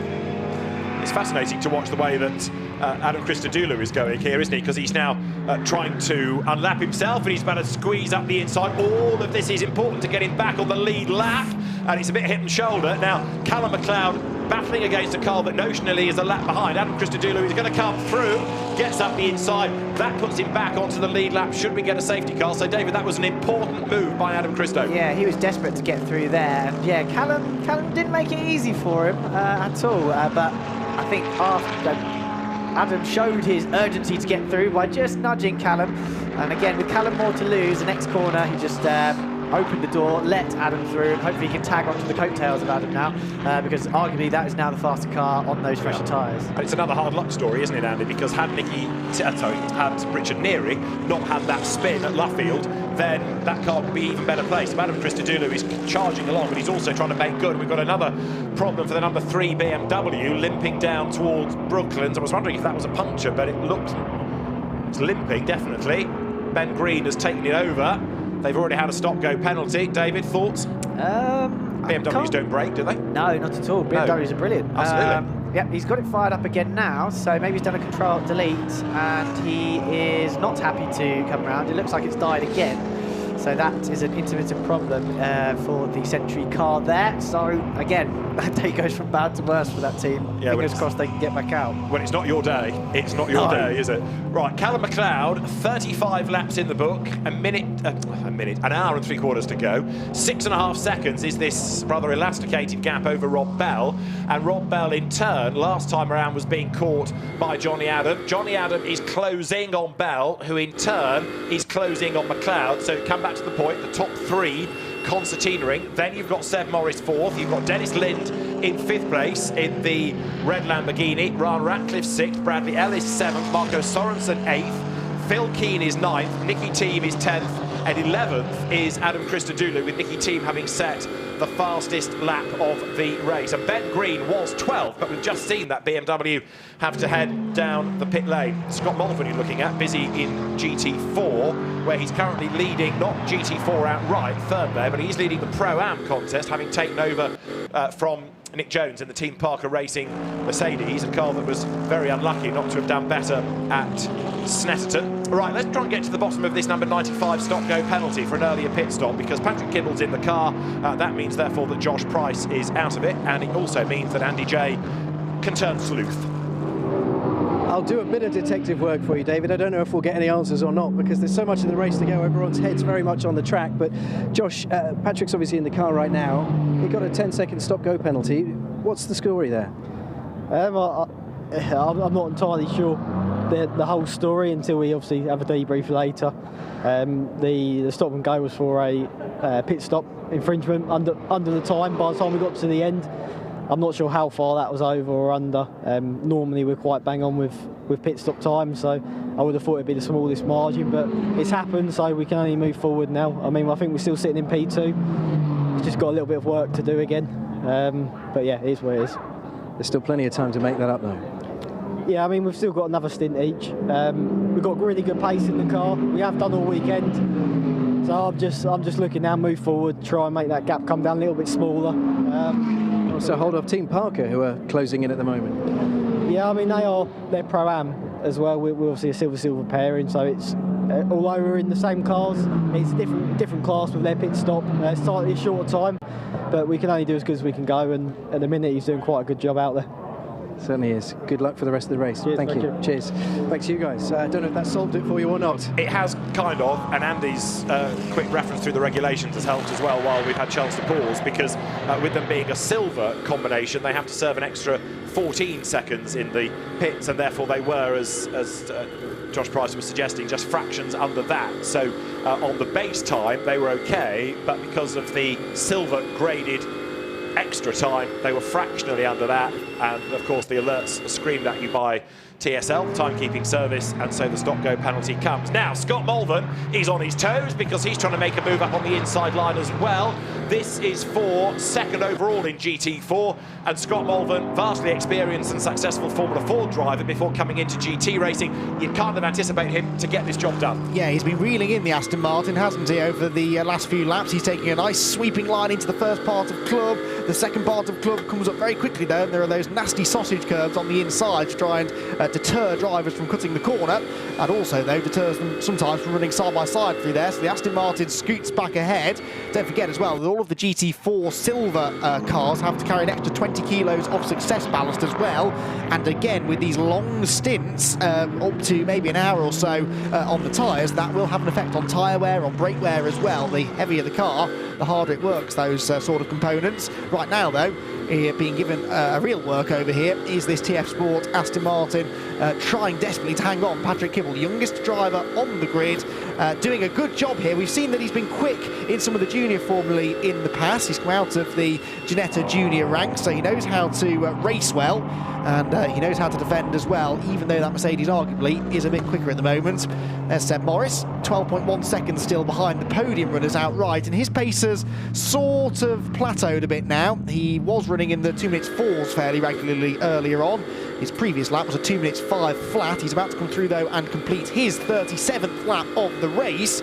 Callum McLeod still the overall race leader, and now David only 4.4 seconds clear of Rob Bell. And it is 14.5 covering the top 3 as well, as Johnny Adams still pushes on. Sam de Haan, incidentally, is back into the earlier delayed number 69 Barwell Lamborghini, so you've had a stint out of each of them now. Sam de Haan is in for his second stint and has just got up into 13th place, so that car and where it is at the very end is still going to be interesting to see whether or not they've been able to salvage anything out of this early drama that they had. Scott Mulvin still hustling on in the Mercedes here as he comes onto Hanger Straight once more, but that GT4 battle rages on. Dennis Lind as well here, look, is catching Seb Morris now, only 2.5 seconds behind. So you said that you thought he might go quickly. He is indeed going quickly. He was nearly sure he goes any other way. Not really, no. But then Seb Morris is fairly rapid as well, but he was nearly 2 seconds slower than Lamborghini last time around. And then this is the fight that's going on for 6th. Ryan Ratcliffe in the Bentley, Bradley Ellis in the Optimum Aston Martin, and Marco Sorensen there, the Beach Team machine, is right with them as well. So 3 cars here fighting for 6th place overall. Ratcliffe and Ellis fighting for the GT3 silver lead. Which is all part and parcel of why British GT is so good, so competitive. Battles absolutely everywhere, as there you've got Ryan Ratcliffe then being hunted down by former champion Bradley Ellis. Marco Sorensen next up. Marco's the Dane that kind of goes under the radar a bit, really. All the attention is about others, but Marco Sorensen, David, is another very, very quick gun, isn't he? Yes, part of the Aston Martin Works factory WEC team, so he shares the Dane train with Nicky team, and he's more than a match for Nicky, who is one of the benchmark in that car. Racing in the Blancpain series as well as WEC, as well as British GT. He's no stranger to the Aston Martin or the Silverstone circuit as well. Scott Mulvin faking to the right, showing his nose up the inside, and gets the move done. So through he goes. That puts him now up into 2nd in GT4, keeping his Pro-Am class lead. And the other member of the Dane train, although he's in a different carriage because he's Lamborghini, not Aston Martin, he's Dennis Lind, who is 5th overall.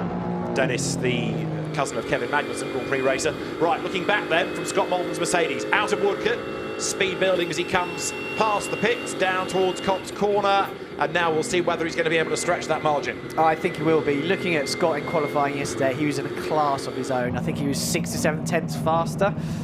Change of position, the Dane train moves up ahead of Ryan Ratcliffe and leaves the Silver Cup battle behind, and Jamie Stanley joining that group as well. But Bradley Ellis has dropped back, hasn't he, look, because he's fallen behind Sorensen, who's got past him, and he's got past Ryan Ratcliffe, and Jamie Stanley has gone off at Beckett. There he is, takes the bypass, gets back onto the circuit. So Jamie Stanley has a Beckett's straight rather than a Beckett's S's that time, but he's still going, doesn't really benefit too much out of all of that, and by going to the escape road, at least avoids the possibility of having a big spin, causing mayhem, cleans his tyres as he gets back onto the Hanger Straight, carries on in the battle. Yeah, that car is a lap behind the 3 in front, though. This is an issue, or potential issue here, for the number 2 car now. It was negotiating 2 tangling GT4 machines, the 77 Fox Motorsport Mercedes, having a bit of contact there with the 35 Optimum Motorsport Aston Martin, which goes around.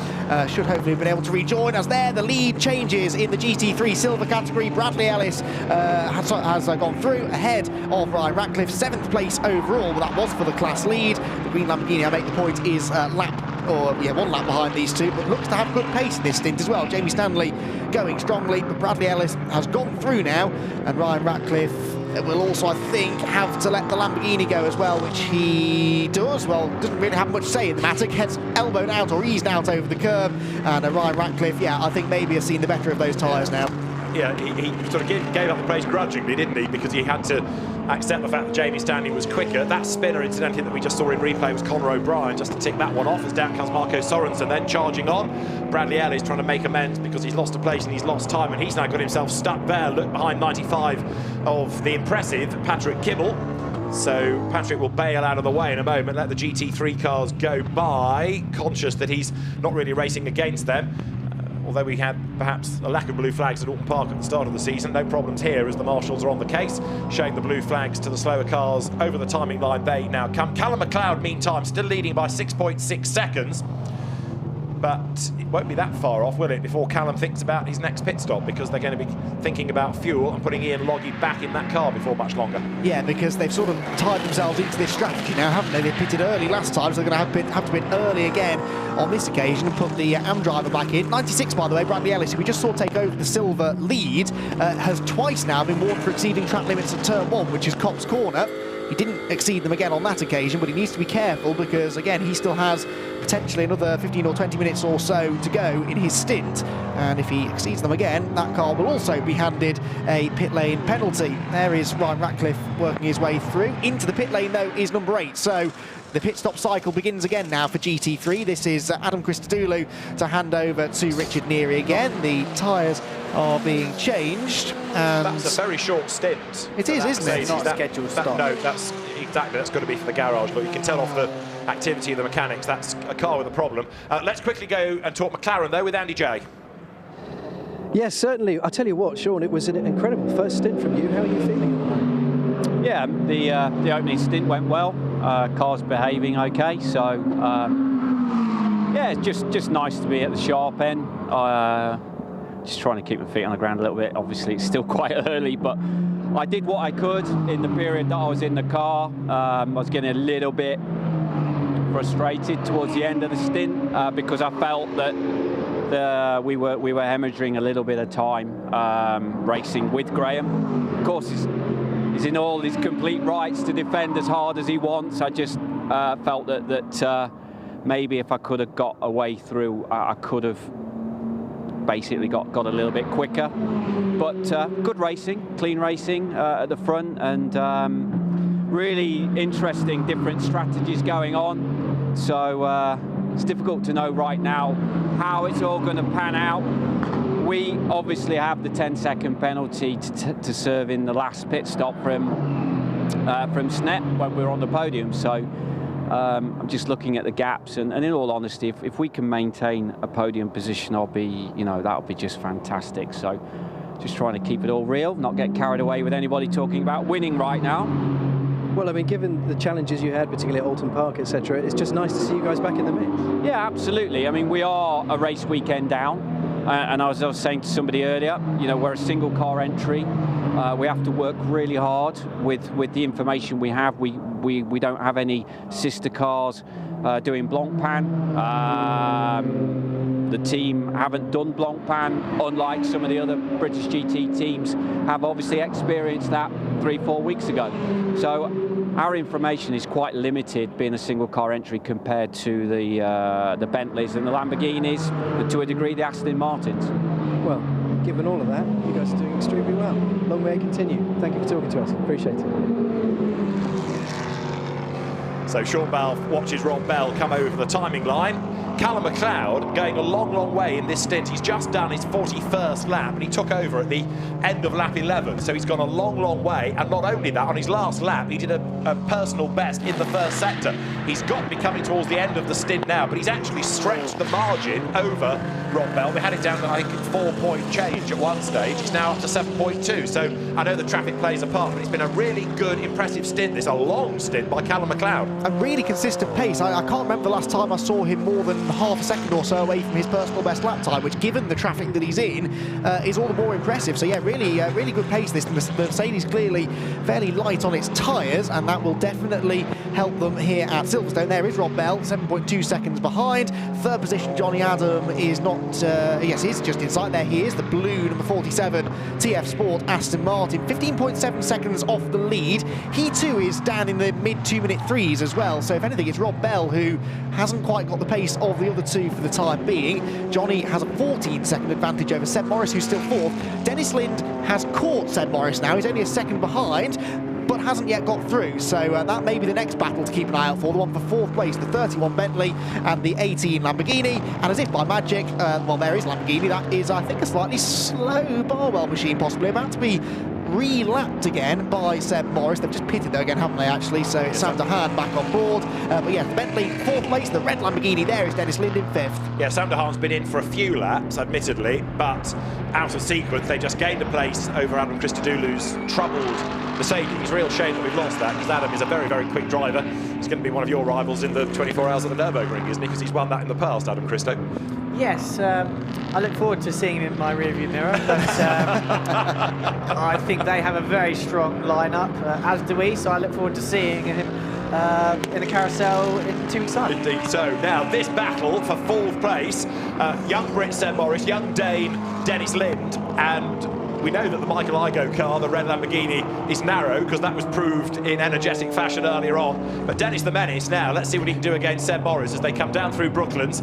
So Morris it is 4th in the JRM Bentley winner at Alton Park. Dennis Lind, who is here again with one mission, go flat out for your AM driver, and he's going to spoil this by pitting. Now that, again, I think might be a bit early, but it doesn't look like he's got a problem. So Dennis Lind darts for the pit lane, in he comes. Maybe they felt he was getting held up by Seb Morris and wanted to get him out of the dirty air, but yeah, that is a shame. We've been robbed of that battle. Their best finish at Snetterton was 6th. They had 2 top 10s though in their debut in that car. Of course, Adam Wilcox joined Michael Igoe in the car last time out, but they were straight on the pace and don't really appear to have any real teething issues. It's part of that strategy, I wonder, to do a moderately short stint for Dennis Lind now, then you can keep some of that time for the end where you're going to need your real gun in case there's a late race safety car, so maximise them at the end. Who else are you going to talk about for the next 40 minutes? Dennis Lind. Yeah. I'll find somebody.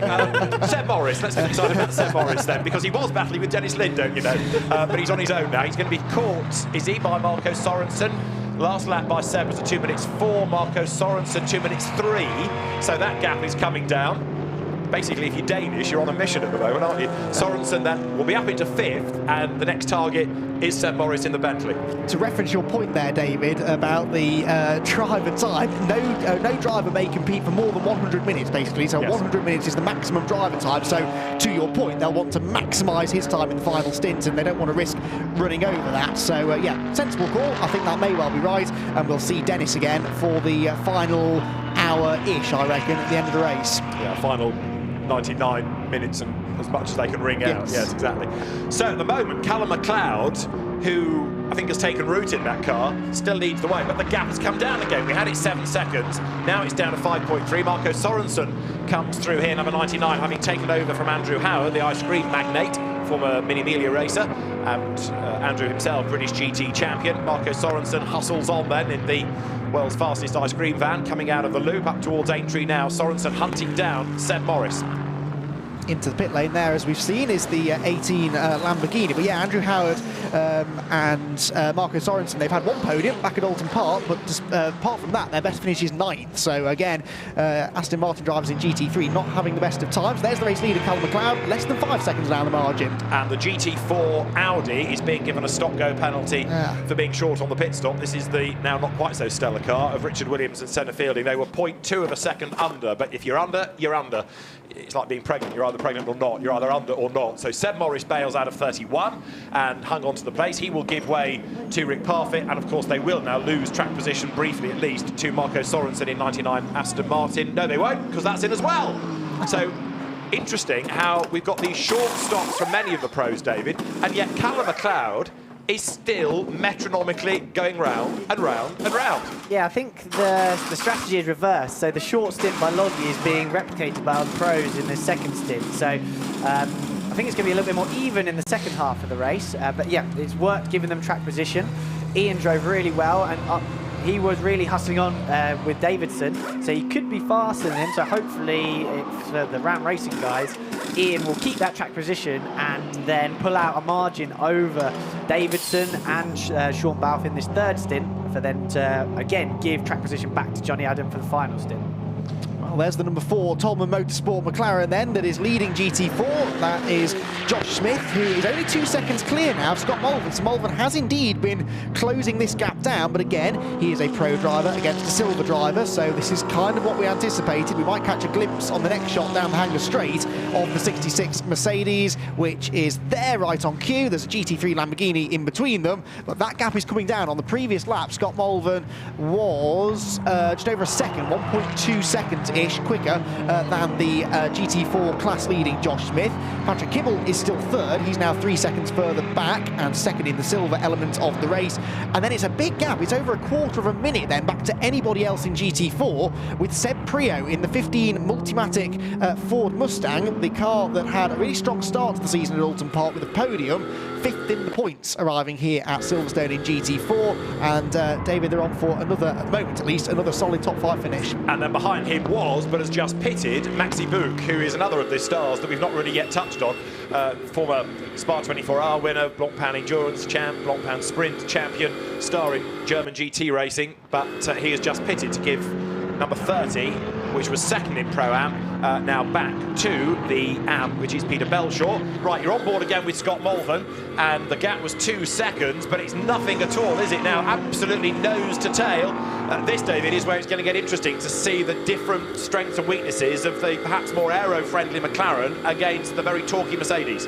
Yes, I think that the McLaren is a silver car, therefore it's running a little bit more ballast, so towards the end of its stint here the tyres are going to be a little bit further off. A little bit less ballast in the Merc, and Scott Mulvern installed behind the wheel makes it a very lethal combo. Yeah. So I think, expect that McLaren to be struggling a little bit on traction on exits, as Scott Mulvern denies another of our battles here and bits. But again, from their perspective, they want him to have as least traffic and issues and be held up at all, so they're getting him out of the traffic. Get Nick back in the car, and then install Scott again for the final stint. So Patrick Kibble was about to go second in GT4, but he's also pitted, which means that should give you now Seb Prio to be second. Into the pit lane has come number 77 Mercedes, Michael Broadhurst to give back to Mark Murphy. There's 95 back in. So Patrick Kibble will morph into Josh Price once again, and they'll be ever so careful on the pit stop time, won't they? Yeah, that's got to be, I reckon, the youngest average age driver combo as well, as the race leader finally has pitted. Callum McLeod is down the pit lane. Rob Bell will now inherit the race lead. I think the gap was about 5 seconds between the two of them before the Mercedes dived for the pit lane. It's come down slightly now because, of course, that car had slowed for pit entry. So about 5 seconds was the margin.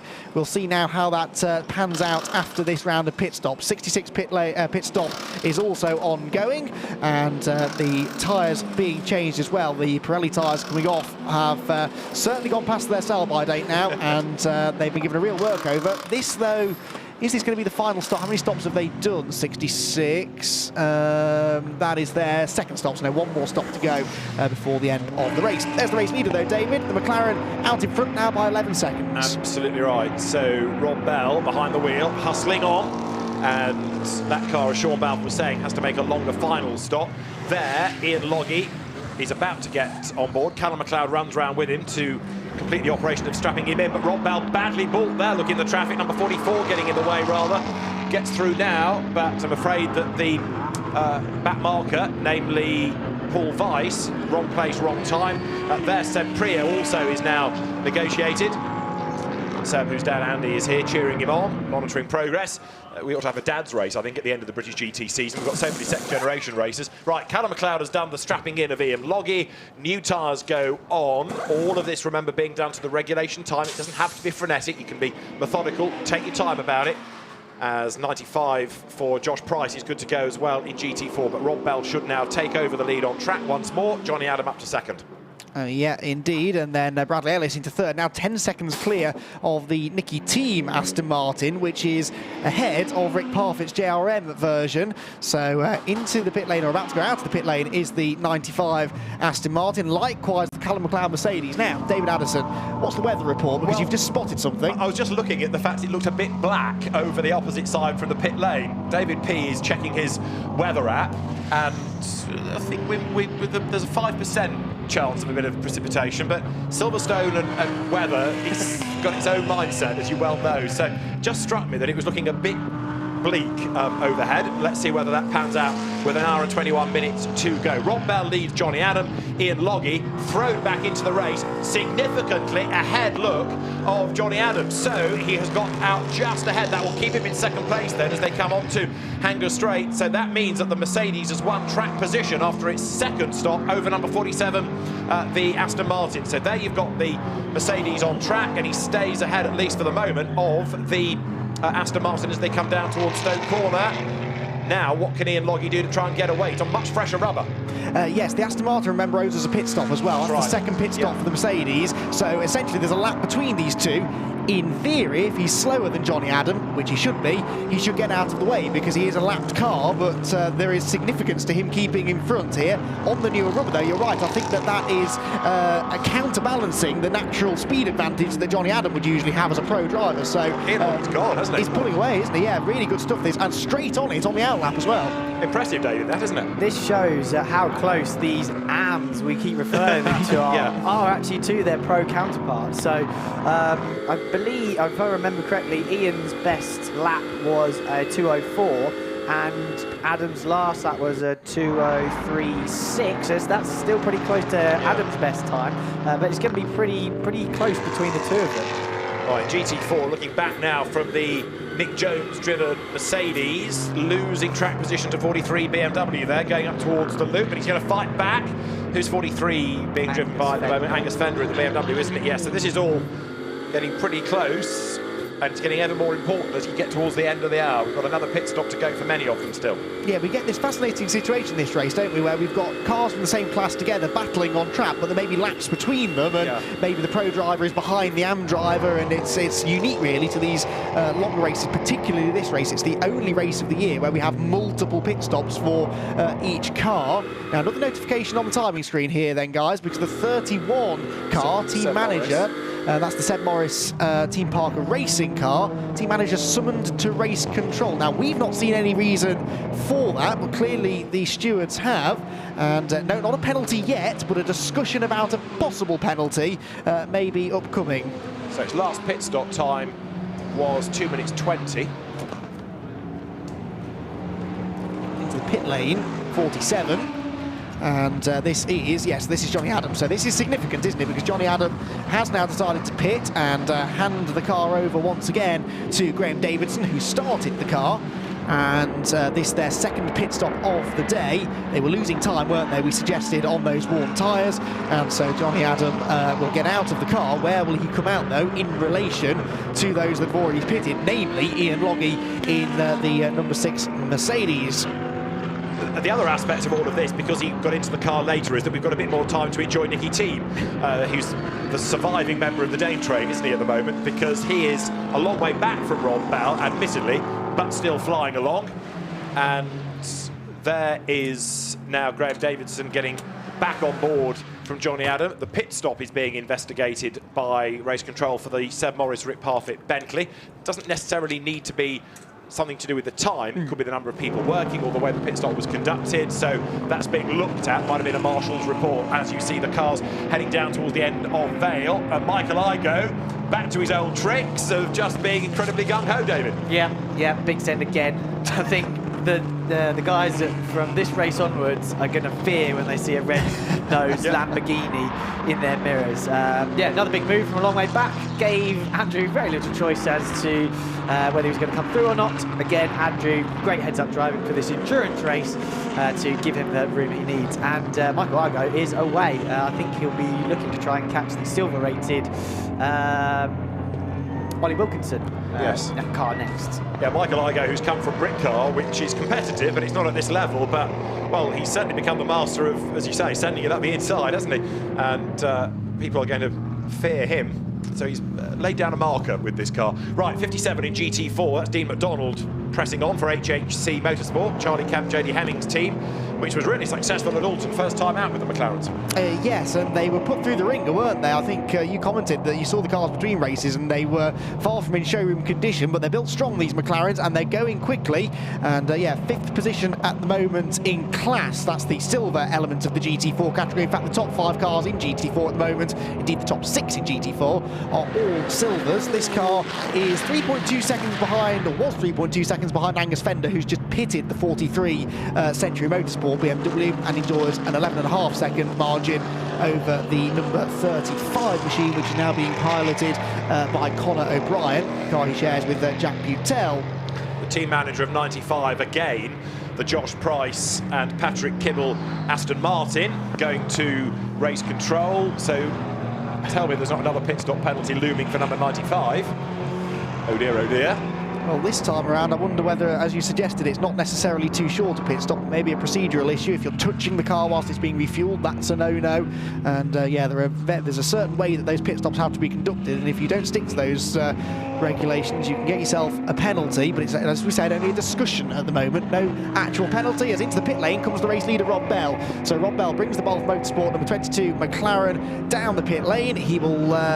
yes, he will lose the race lead to Nicky Thiem, who we anticipate will be staying out for a little bit longer. I think that the Kibble prize car is about 4/10 under again. Oh no. So I think it's the same problem. They're under by about 4/10. Right, you're right. Yes, Rob Bell into the pit lane. And that means that Sean Balfe is going to get back behind the wheel of that car once it has been refueled. So the car's empty. That puts into the lead of the race Pro Tem Nicky Thiem, and dramas for the Ben Hurst Aston Martin. It's been hoiked out of the gravel. This is the car that he shares with Mika Stanley, but it has ground to a halt going into Stowe Corner. Not a place you want to park, but he might just be able to do a Control-Alt-Delete, David, and get going. Yeah, as a driver, you're given a manual to these cars, with which, as the driver, when you can be potentially stuck out on circuit, you do go through certain procedures with your engineer over the radio to get the car started again. So there'll be a lot of radio chatter there as Nicky Thiem pits from the virtual race lead, I believe. Indeed so, yes, he was about to inherit that, but he won't actually lead the race because that's still the leading car, even though it's in the pits. Nobody else has done the distance to move ahead, so it's where that car blends back in relative to the Ian Logie Mercedes now. Yeah, Ian Loggie's somewhere in the middle of the lap at the moment. Yeah, just in sector 3, so just past halfway through the lap, so he'll be with us shortly. There is Nicky Thiem into the pit lane, out of the car. A good stint done by the number 2 Aston Martin right there. There is Ian Logie, so this is significant. That car had, we reckon, about a 5-second advantage over the 22 McLaren before this second round of pit stops began. Will that still be the case? The Mercedes has been out there on fresher tyres. Ian Logie, though, is very much the AM driver in that Pro-Am pairing.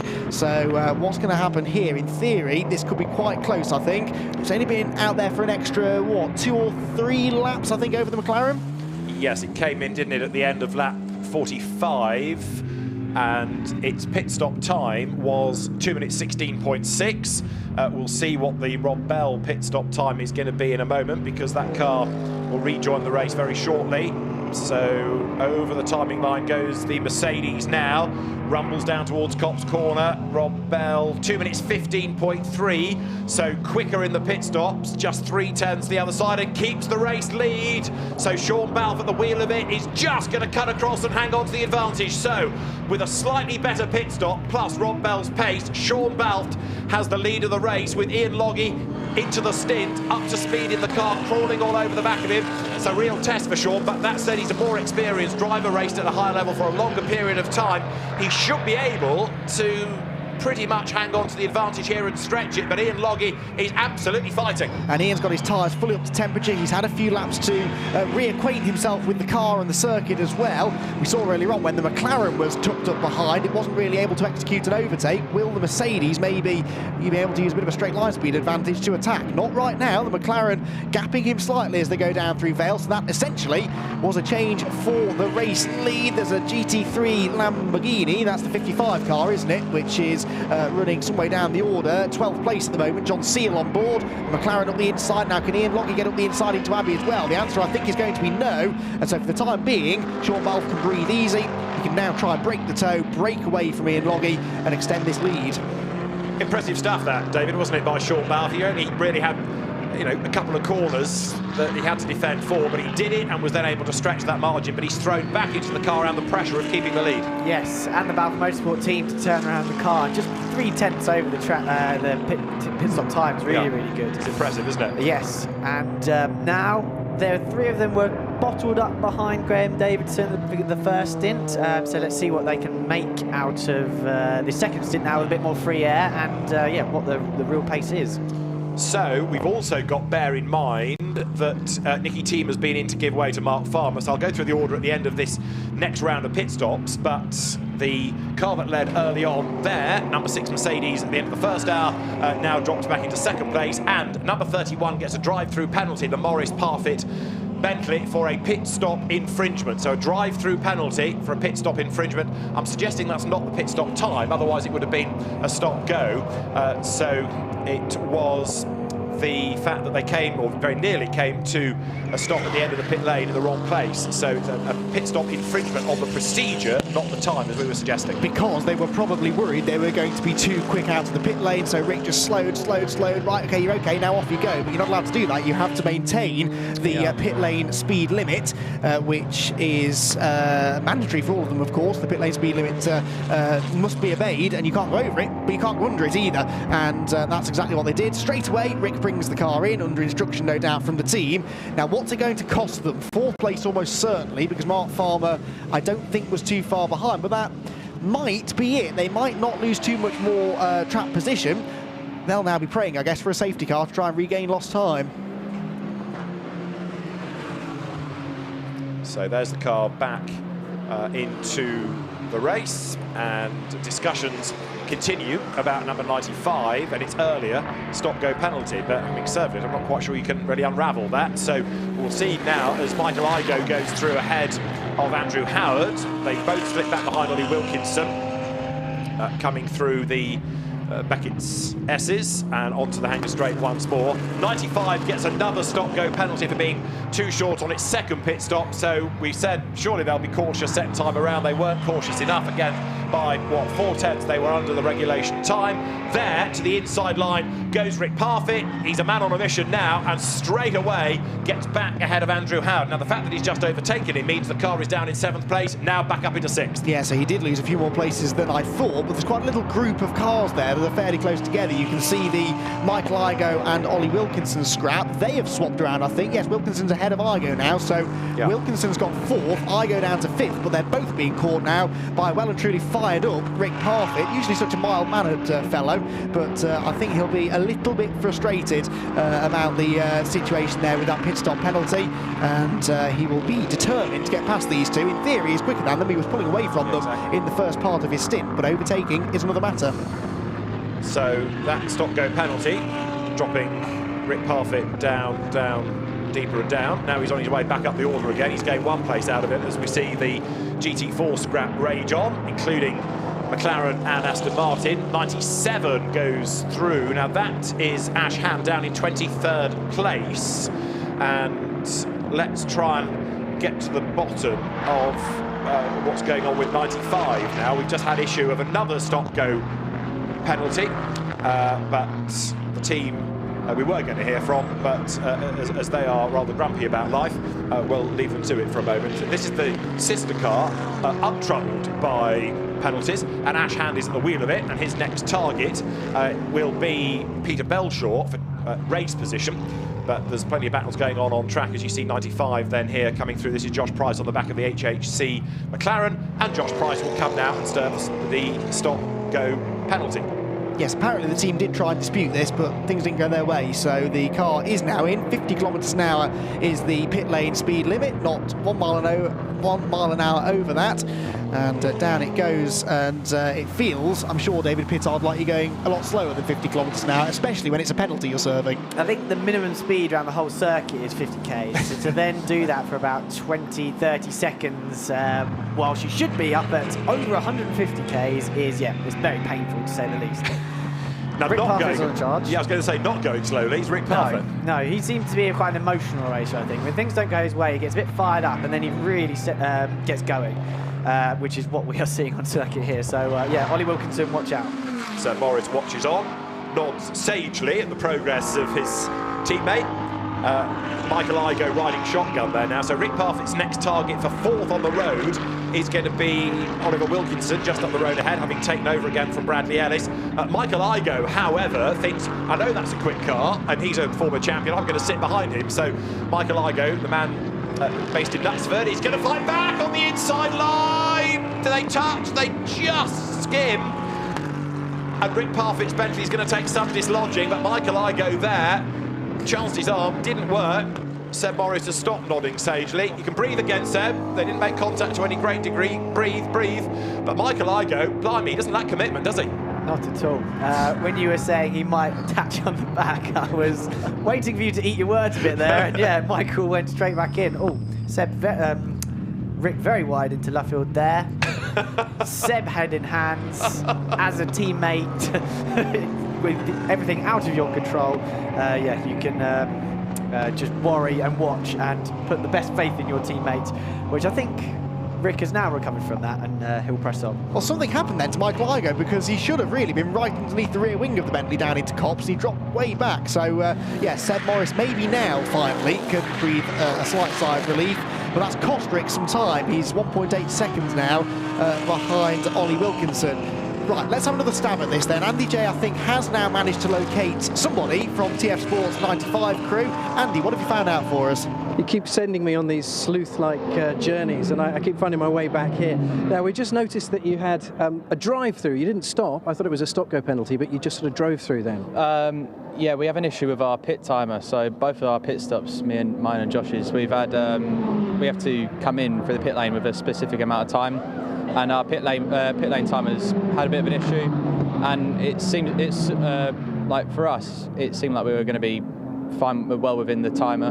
But turns out we've been a bit below the specific amount of time, so we've had to serve 2 penalties now, and it's really frustrating because we've been showing a lot of promising pace out there, and we know the result could be a lot better at the moment. I mean, we're doing our best, obviously, to kind of keep everyone informed about what's happening. But if you need a new timer or anything, then let me know, because I've got one on my phone if that's necessary. It's going well on track, but it's just the timing that's letting you down. You're going to err on the side of caution from now on. I guess we'll have to, and yeah, we've just gone past again, and hasn't stopped again. No, well, we'll have to just keep our eye on it and make sure it doesn't happen again. Okay, thanks for that. Good luck. Yeah, thank you. Cheers. Right, just to clarify, the drive-through that Andy was mentioning was an error. It should have been a stop-go. They've now done the stop-go, so they've just given themselves an extra pit stop, an extra penalty by doing the wrong one the first time. So Andy was right. I thought it was a stop-go. It was a stop-go. They've served the stop-go, and they've done a bonus drive-through as well. Funnily enough, they're not the first team to do that today either. The 33 GCAT Racing Porsche earlier on came in to serve a stop-go penalty, and then in the same pit lane visit did a pit stop, which is a no-no. Exactly, so they had to go in and do another penalty as well. So maybe a bit of reading up of the regulations before Donington Park is in order. Right, 22, Sean Balfe, race leader. We've got an hour and 3 minutes to go. Remember, at the last pit stop, this is one of the cars. There are others, top 3 in each of the classes from the last race at Snetterton, that will have to serve extra time in the pits. We'll start to worry about those extra times when we get closer to the last round of stops. Glyn Geddy, by the way, back into Bentley 7, pushing on. But the lead gap, bearing in mind that they were absolutely nose to tail when they came out of the pit lane, has stretched up to 6 seconds. Sean Balfe's pace over Ian Logie now being crucial, whereas Graham Davidson there is also on the last lap at least lapping quicker than the Mercedes ahead. The magic number though for Sean Balfe is 10 seconds, because their final pit stop will be 10 seconds longer than the Ram Racing Mercedes, who do not have a success penalty. So yeah, the 22 car that was on the podium last time out in race 2 at Snetterton therefore has to serve that longer pit stop. So as long as Logie stays within 10 seconds, which is at the moment because he was quicker actually by about by over a second in fact on the previous lap, if he stays within 10 seconds, all things being equal, they should go back in front at the final set of pit stops.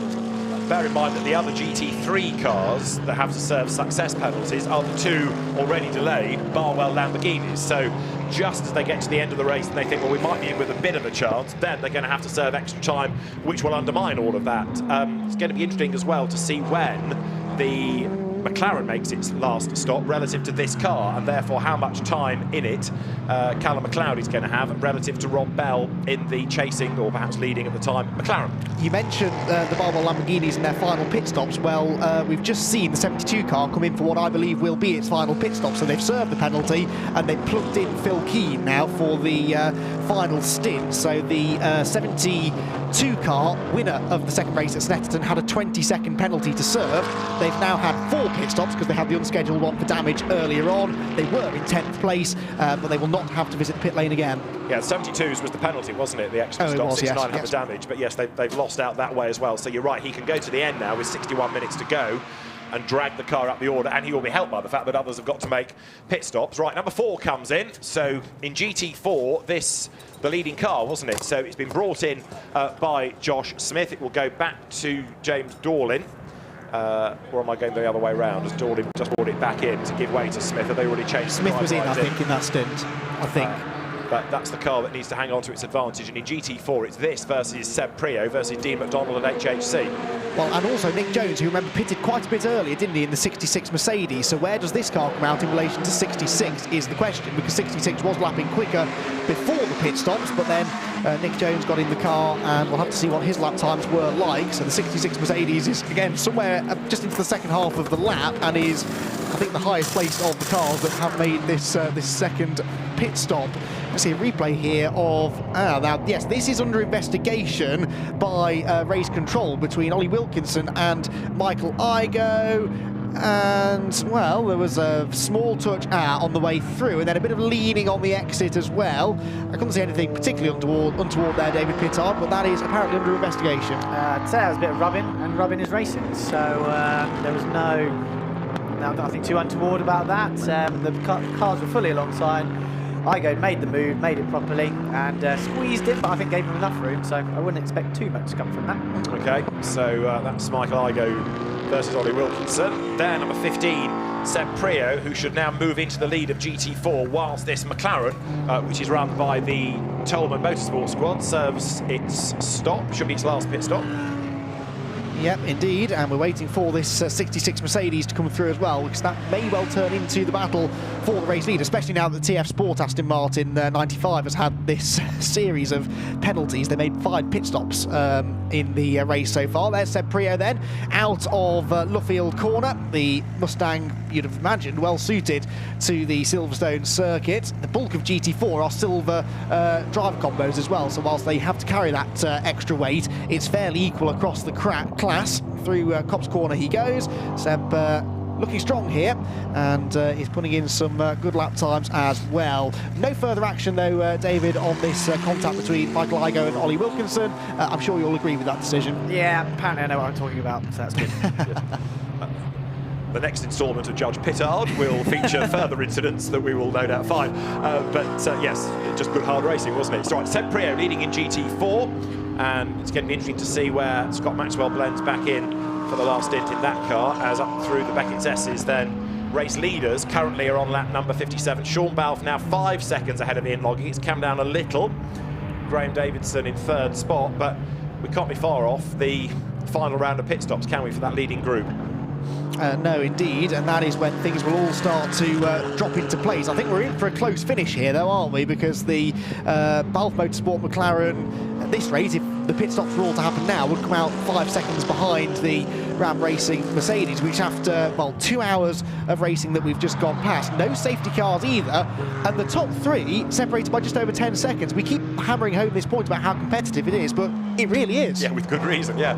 And then the fascination of that last stint, Rob Bell versus Callum McLeod versus Johnny Adam versus Bradley Ellis versus Seb Morris versus Dennis Lynn versus Glyn Geddy, on Ratcliffe. On goes the list. You put Nicky Thiem into the mix, Marco Sorensen, Johnny Cocker within the top 10. That's quite a lineup.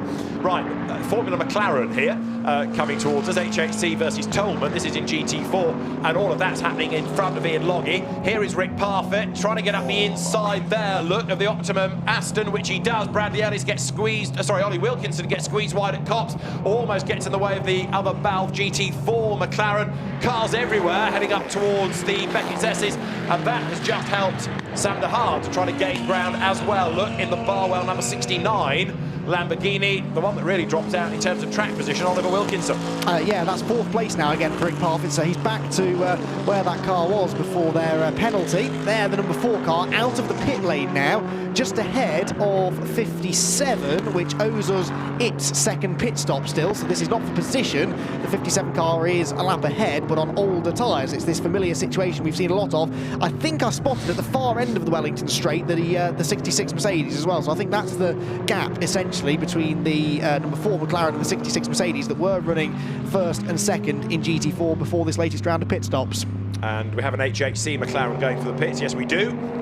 So in goes Dean McDonald in 57, rapidly to the pit stop line, and then he stands on the anchors, and the car just serenely trundles down the pit lane. We'd also just had Mark Farmer in to give way to Nicky Thiem, and Sean Balfe leads Ian Logie by 5.1 seconds. That's Nick Jones going by, still leading Pro-Am in GT4, and he's about to gain 1, possibly 2 places outright in GT4, because Seb Prio is in as well as Dean McDonald. He's 9.6 seconds behind James Dallin, is Nick Jones, so that is the gap between essentially the top 2 in class. But again, we'll wait for this all to unravel throughout the remaining pit stops. But yeah, this Mercedes that was going so strongly at Snetterton in the opening race, wasn't it, last time out, before misfortune struck, unfortunately.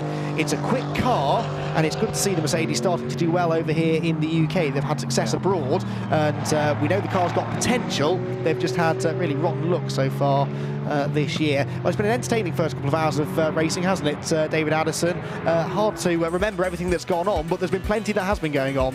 42 cars blasted away, with the man from pole position, Graham Davidson, having the advantage, diving down through Copse Corner for the first time. Early drama sorted out Barwell's chances, Adam Ballon getting into the back of teammate Sam Dehaan, and another good battle that raged on early was the charging Glyn Geddy, muscling his way past Mark Farmer. Michael Igoe still pulled off the move of the race, getting past Rick Parfitt and also Andrew Howard in one fell swoop, as Rob Bell took over in the McLaren, and also we had Ryan Ratcliffe in Bentley number 7. Others hustled on, trying to claw back for lost time. A battle's raged on in GT4 as well. Scott Malvern and Nick Jones' Mercedes moving itself into position, not only leading in Pro-Am but doing well overall. Conor O'Brien had a spin, number 35, as Callum McLeod had a very, very long first stint before giving the car to Ian Logie, who would rejoin back behind the McLaren. Sean Balfe having taken back over from Rob Bell. More refuelling undergoing at the pit stops. Ian Logie running in second place, dropping away slightly from Sean Balfe as number 95 Aston Martin continues to serve myriad penalties and pit stops, with battles raging on lower down between Rick Parfitt and Michael Igoe.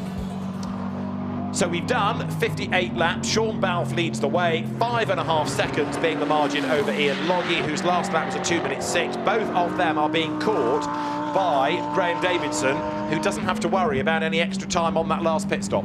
Yes, and we now start looking ahead to this final round of pit stops. When do you bring your car in? Well, a lot of that will be dictated. Oh, hang on, Ollie Wilkinson's off down at Village. That looks as though he possibly was pushed, because I don't think that's a mechanical issue. He's straight back up to speed once he fires the car back up, and this was significant. He was running in 5th position, having that nice battle with Rick Parfitt, but it looks as though he was going past the Fox Motorsport Mercedes, and, well, no contact until there, where there was, and a bit of a headbutt from the GT4 car, and then nearly gets 2 bites of the cherry. David Pittard, your thoughts?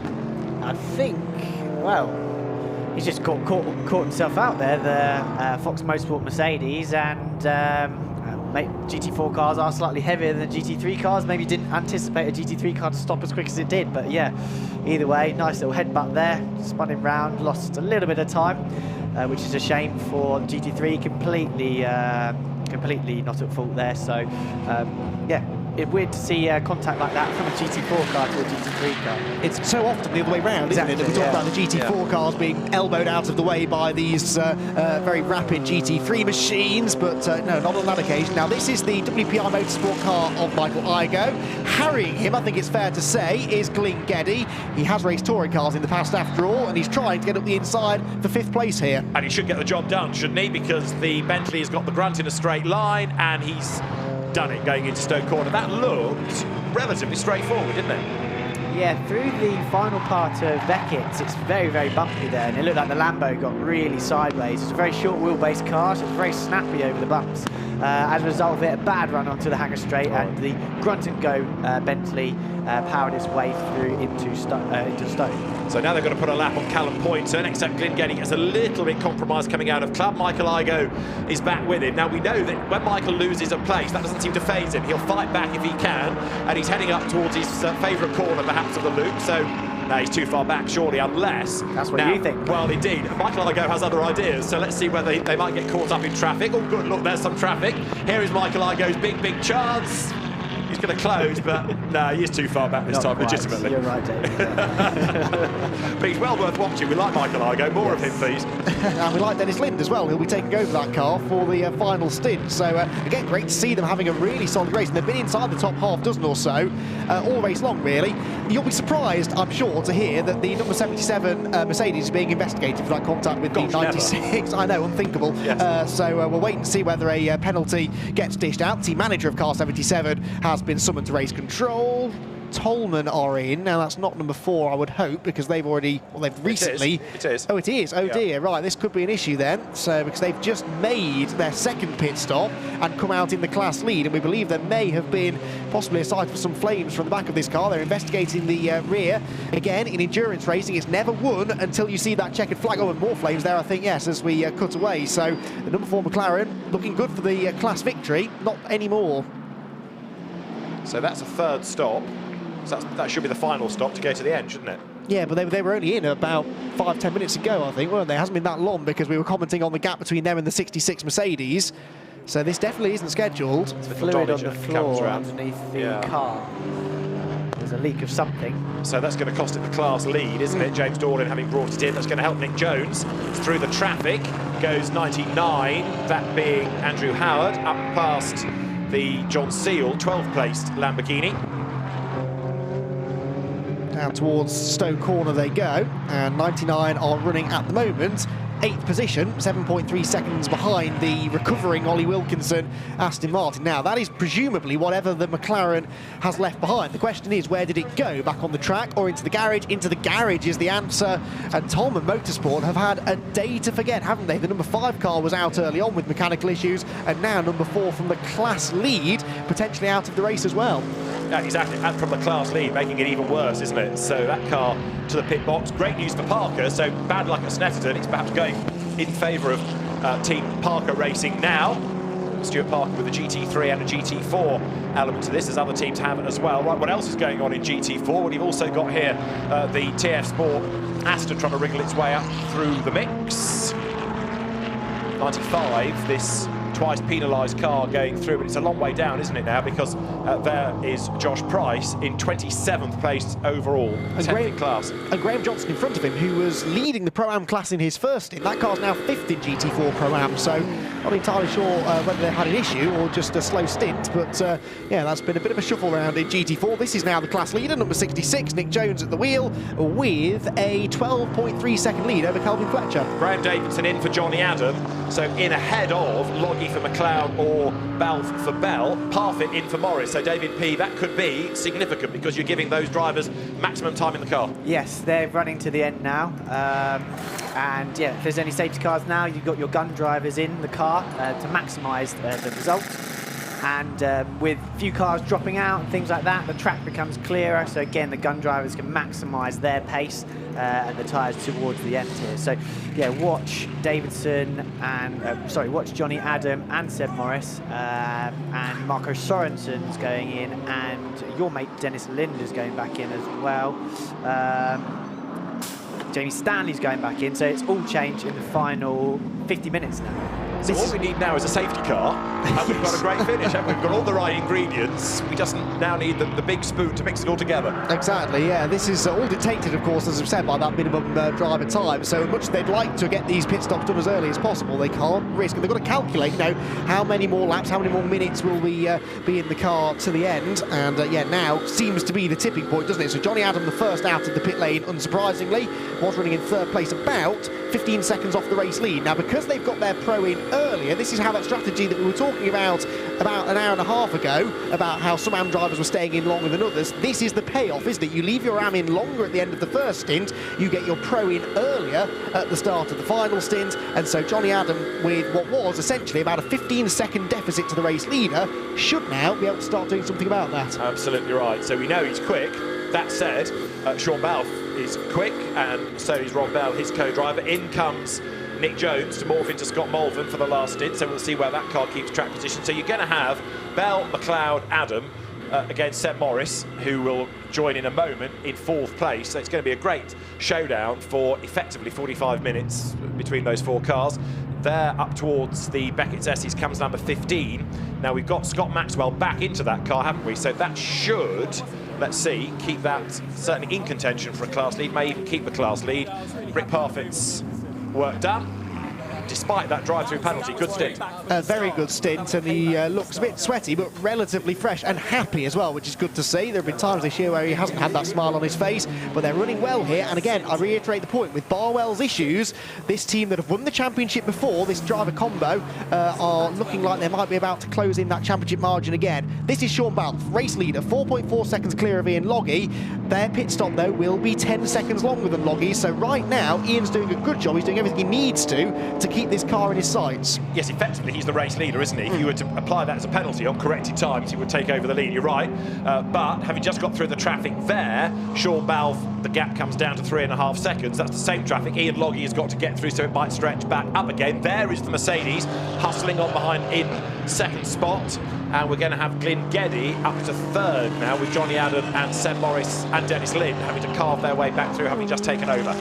You'll also be surprised to hear that Nicky Teams just set the fastest lap of the race, 2 minutes 2.117, on, I believe, his first flying lap out of the pits as well. Nicky is running down in 9th position and at least 1 lap, maybe 2 laps off the race lead, but he is in the car and going very, very quickly indeed. There goes Ian Logie up the inside of the TF Sports Aston Martin, the GT4 example that was, and in the first sector on this lap, despite the traffic, 2/10 quicker than Sean Balfe. Now, we saw that very, very long stint from Callum McLeod early on, and David, you made the point about them doing this almost in reverse against the other teams. So, whereas we're now talking about the other leading teams putting the gun into the car now, Ian Loggie's got to stay out there a bit longer because there's less drive time available to McLeod. Is that going to go against them? It depends. It might do, because I think Balfe and Adam's already in. This is where Adam's really going to earn his money. That's where he really needs to close the gap, particularly to the Merc. It's not as bad with the McLaren because of the pit stop penalty. So it'll be interesting to see. My theory is that Callum did 65-minute stint, which is roughly in blank pan, a tank full, and then 100 minutes drive time. 35 minutes is roughly when you should see Callum goes in. So in these next sort of 9 minutes is when particularly Johnny Adam really needs to go quickly. The trade-off then being that he will be in a lighter car against the heavier fueled Mercedes, but that might have fresher tyres, so the fascination continues. Yes, the tyres will be the big difference here. We're seeing everyone set their fastest lap times at the very beginning of the stint, and then maintaining maybe a second off, second and a half off their best times, depending on traffic. So yeah, it really is this undercut that the Ram Racing cars played at the first stint, now completely in reverse for the final stint. So plot thickens. Now what about GT4? Because here you've got a good battle between number 43 of Andrew Gordon-Colebrook's BMW, Callum Boynton behind him, and Scott Mulvern just up the road ahead of the Mercedes. So this is all good for proper battles in the overall GT4 situation. Yes, the Century Motorsport and the HHC battle is for 4th place, I think, overall in GT4. So the 57 machine that's running 17th overall in the race, 4th in its class, very, very sideways through Stowe Corner. That'll catch your attention, I imagine. That is not a slow corner at all. Under braking, they've got the GT3 Lamborghini. I think that's the 55 example just behind them. Yes, it is, which should negotiate them fairly safely. These two both owe us their final pit stop as well, though. But this is, a genuine battle for position on the class. We haven't seen much of these GT4 Century cars this year, really, have we? They've had some bad luck, but considering that they were the cars to beat last year, okay, different drive lineups for this season as their GT4 drivers have moved on mainly into GT3 racing, but nonetheless, not the start of the season really Century would have been hoping for in either class. New fastest lap of the race, Seb Morris, so going quicker than Nicky Team, 2 minutes 2.014. They've been trading that fastest lap. It also illustrates the fact that Seb Morris is on a mission. Right now, Callum Boynton crawling all over the back of the BMW M4, side by side down towards Brooklands. BMW on the inside line, McLaren on the outside. The HHC McLaren isn't going to go around the outside, is it? No, and can't really stay alongside and get the inside for Luffield. But now, Callum Boynton goes to the outside for Luffield. Can he get the undercut? No, he's kind of hung out to dry a little bit there. So you could see what he was trying to do, David. It just didn't really work. Yes, the McLaren is generally quite a bit heavier car than the BMW. So through that final twisty section of the circuit, I'd expect the BMW to be a little bit more agile and manoeuvrable, but down this more faster flowing section of the circuit, I think this is where the McLaren's strengths lie. Out of Copse Corner they go then, and this battle now between these two is for 3rd and 4th within GT4. outright and silver. Yes, because we've had a pit stop for one of the Mark Murphy GT4 Pro-Am car that's dropped out of that mix. In, though, is Sean Balfe. So this is significant. He was in the race lead, of course. Now, before the pit stops began, he was about 5 seconds or so in front. This car, remember, has this 10-second pit stop penalty to serve. We've got one of the GT4 McLarens in just behind it as well. So that car will re-emerge somewhere, possibly in front of Johnny Adam, maybe not though. They were 15 seconds ahead of the 47 Aston Martin before the pit stop window. Johnny's been in the car for a few laps, so ought to have gained a bit of time, and they had a 10-second shorter pit stop, so that will be very, very close by the time the 47 car gets back around to the end of this lap. And now Ian Logie is the on-the-road race leader, tries to get through the traffic, but look, this is traffic fighting for third in GT4. This is as keen a battle as anyone's going to have. Lots of flashing of the lights from Ian Logie, who gets past one. Can he get past two? He does not want to be compromised. Through he goes. Yeah, committed move on the inside there, and in fairness to Andrew Gordon-Colebrook, left plenty of room as well. Now, is this 22 pit stop going well? No, it's not. They can't shut the door. Oh, of all the things to cost them time. Okay, they have an extra 10 seconds to play with here, but they really don't need this. Let's hope that that does not cost them. If they might require a bit of tank tape, I suppose they've got their final driver in now. You can lock him in now, and you don't need to worry about another driver change. So Sean Balfe will very shortly, Rob Bell will very shortly rejoin the track. But every pit stop we have seen, when a driver gets out, the door has been closed, then they refuel. Now, it might be that they're taking a punt on this and thinking, well, the door won't stay closed, let's refuel it anyway. If we get a penalty, might be a drive-through, that might be less time lost than having to do it now. But I'm a bit concerned that the door was open when they were refueling it there. Yeah, that's a good point, actually. Yes, definitely is. The damage has kind of already been done, really. They've spent good 30 seconds trying to do the right thing. That tyre doesn't look very healthy. I think there's just cement dust down Is here it? from Okay. probably the Yes. McLaren beforehand. So, yeah, it's just the hot tyre picking up all the debris. The big issue now is, will the door stay shut for the remainder of the stint? So, yeah, get some tape on it. Looks okay now. Looks okay now, yes. So fingers crossed that car will run to the end. So the marshal watching on, the SRO technical team, making sure these pit stops are done to the regulations. Let's see whether the officials are happy about that door being open when we saw the refueling. It blasts down the pit lane now. 47, though, I think has already gone through, has it not? So I reckon that has cost them some time. Well, let's see, I guess, what the pit stop time was as they make their way back out onto the circuit now. So the 22... as there is 47. Right, there we go, that answers my question. 47 right. Is at Stowe. And nearly 3 minutes was the pit stop time, 2 minutes 59. And that's more than it should have been, even with the 10-second extra seconds in the pit lane as well. Should have been 2 minutes 15 plus the penalty. Right, so nearly a minute, so it's cost them the race, essentially, unless we get a safety car period. Unfortunately, Balfe Motorsport appear to have dropped out of contention, and what a frustrating way for it to happen as well. Something as innocuous as the door not closing, not something that they would have even considered beforehand, and may have just cost them the chance of the victory. But that's all part and parcel of endurance racing, isn't it? You never know what's there to trip you up. Race leading car then, the pendulum swings back in favour, does it, of the Ian Logie Mercedes. Well, it's leading on the road, but has yet to serve its last pit stop, and we reckon another one, maybe two more laps before there's the amount of time available for Callum McLeod. In the traffic, you've got Johnny Adam trying to carve his way through what he's got between the GT4 cars. Johnny Adam is lapping quicker than Ian Logie. We know he's a fast driver, so of course the Mercedes is going to fall behind this car on the next pit stop. Johnny Adam charging along them, and of course he's done an extra stop, so he's a lap down notionally, but will claw that back when the Mercedes serves its last stop, and Ian Logie will go across the line and do another lap. So Ian Loggie's last lap was at 2 minutes 5. Johnny Adam, perhaps it's not really fair because he's been in the traffic 2 minutes 7, but now he's got clear of the traffic, he can hustle on. It's going to be close, this, isn't it? Because we know that you lose a lap and 10 seconds or so from a pit stop. Johnny Adam on track is a lap and 10 seconds or so behind Ian Logie, so it's going to be mighty, mighty close. Century Motorsport have completed the final pit stop for, I think it was that 43 going out of pit lane. Yes, it was. So Andrew Gordon-Colebrook handing over then for this final stint.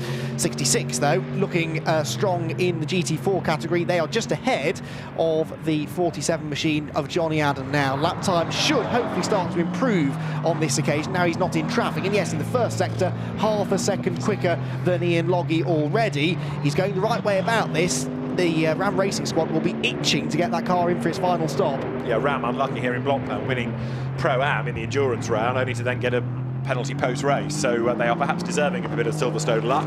Ian Logie is as well after Alton Park and then having to miss Snetterton. But Johnny Adam, as the Aston Martin factory pro driver, charging along. Now, Scott Mulvern goes a lap behind him here as they go up towards Abbey. That car, Andy, has dropped quite a long way back in GT4, the 66 Mercedes, after its most recent round of stops. It's 24th overall, and number 22's pit stop is under investigation. So the McLaren, you know, I was mentioning about the door and the refuelling, it's under investigation.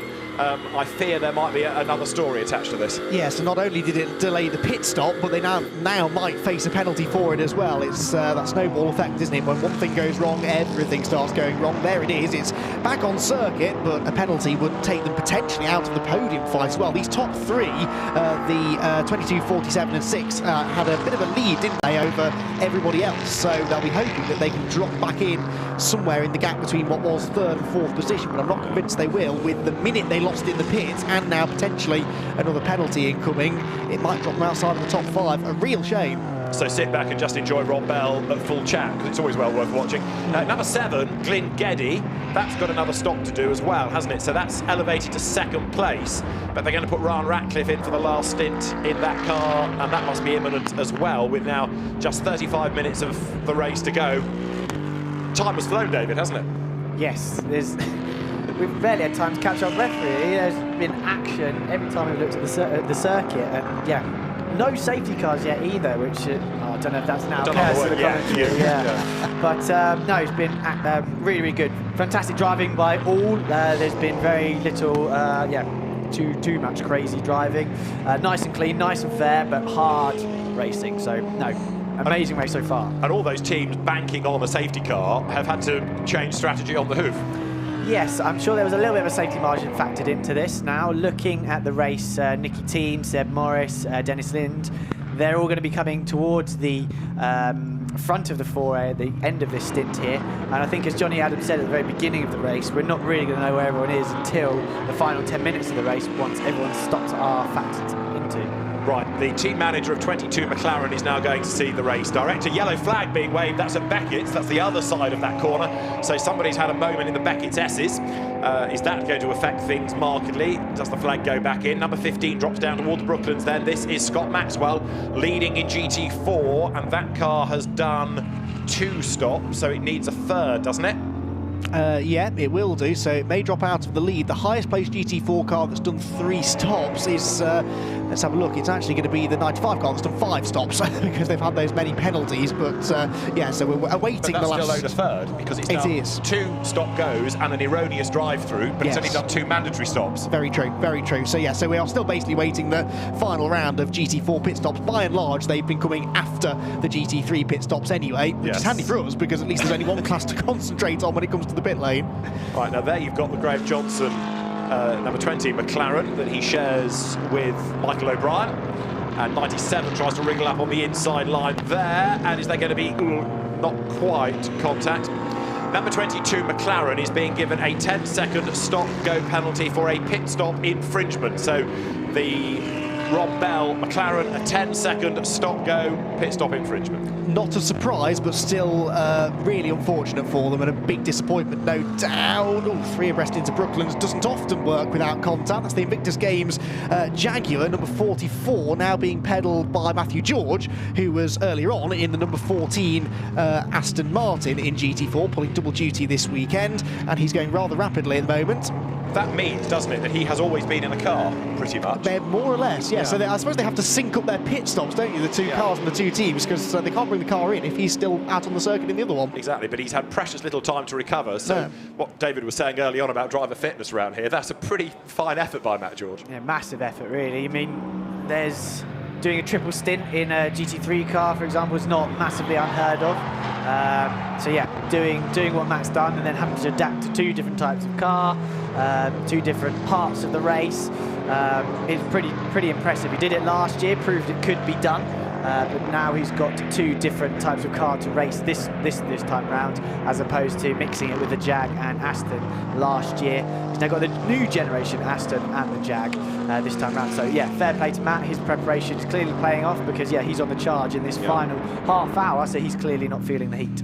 Indeed. So Ian Logie, is he in this time? No, that's the wrong line for pit in. So he's going to do another lap. Callum McLeod will get less than half an hour now, won't he, behind the wheel of this car. So over the timing line goes Ian Logie.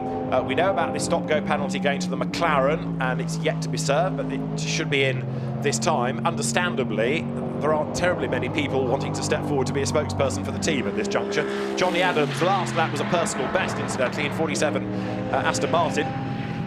So he's still pushing on. Ian Logie's last lap, 2 minutes 5.8. So Johnny Adam took 2.8 seconds out of him on the last lap alone. That's pretty good going, isn't it? Yeah, so at this rate, that car is very likely going to come out with the race lead after this final round of pit stops. At the moment, Ian Logie enjoys nearly a full lap's advantage over Glyn Geddy in second, neither of whom have made their final pit stop, though. It's all about where those cars drop in after this final stop. Right, 88 Porsche, how are they getting on? We haven't seen much of them in recent time. Dino Zamparelli back in the car, and they're 33rd overall, 8th in the Pro-Am rankings, as in for the penalty now is the 22 car. What a shame. Through will go Seb Morris. That's at least 1 position gained. I think Nicky Thiem and possibly Dennis Lind are both going to go through as well. So they might slot back into 7th-ish, I think. But considering 15 minutes ago we were saying they could win the race, that goes to show how quickly your fortunes can change through something that wasn't necessarily their fault. I mean, the penalty you could argue, but the door issue was out of their control.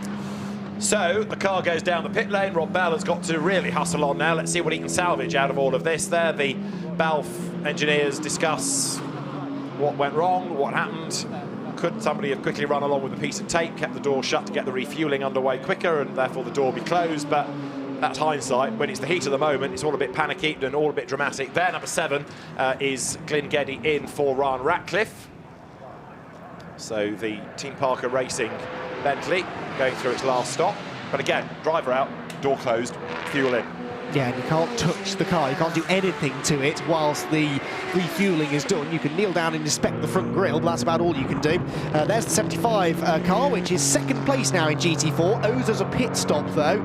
75 is... I always get my Mathiesens and Mathiesens mixed up. Patrick Mathiesen, that is, who is the former Ginetta Junior racer, who is 2nd place in class. 17.4 seconds behind Scott Maxwell in the number 15 Multimatic Mustang. Callum Poynton is 3rd in class in the 57 HHC McLaren. Again, owes a pit stop, so this is all yet to shuffle out. Good looking car, that though, isn't it? It's had an eventful race. We've seen it involved in a few battles, but the GT4 spec Aston Martin, which again, a bit like the GT3 version, hasn't had the strongest of starts to the year, but Silverstone here, the Silverstone 500 has been the race at which they have really made their way to the fore. And a rare thing here, a car on its own, no one else in sight, no quicker cars coming through to lap it, no battles to be had. Look at that, it's like it's on a private track day.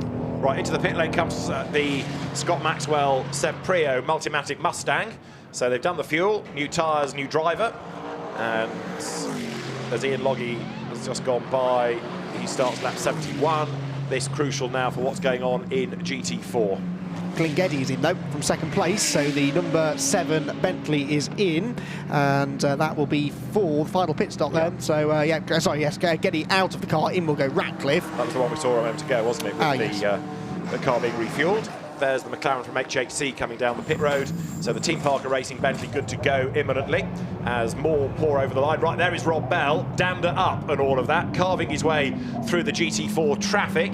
Now the car can go to the end, even of course allowing for that extra stop. So he's just got to press on as best he can, and the Astons almost trip over themselves there, because coming out of Copse Corner, you've got the Optimum and Beechdean cars absolutely as one there. So Bradley Ellis, Marco Sorensen together and up the curb, traffic in the way. But now, David, 27 minutes to go, it's every man for himself, isn't it? The gloves are off, yeah, definitely. There's nothing to do with trying to gain time over the long run by potentially working with your fellow manufacturer car. Big send from Sorensen, gets the move done very decisively on Ellis, and expect Sorensen to disappear off into the horizon now, I think, for 8th place. Leader in, as Lundie then has come down the pit lane at the end of lap number 71. So Johnny Adam, having just got ahead of Ryan Ratcliffe anyway, now looks to try to inherit the race lead. There is Lundie. So 26 minutes to go. Callum McLeod runs round the car, helps Ian undo the belts. Fuel will go in. Again, look, door shut. Everyone scampers away. Then the refueling can begin. As long as that mechanic doesn't touch the car, we'll be okay. And Johnny Adam pressing on. So Johnny, who was quicker in the first sector of the lap anyway, then Ian Lundie's comparable lap. Here's more GT4 squabbling, 77, which is now Michael Broadhurst, coming under attack from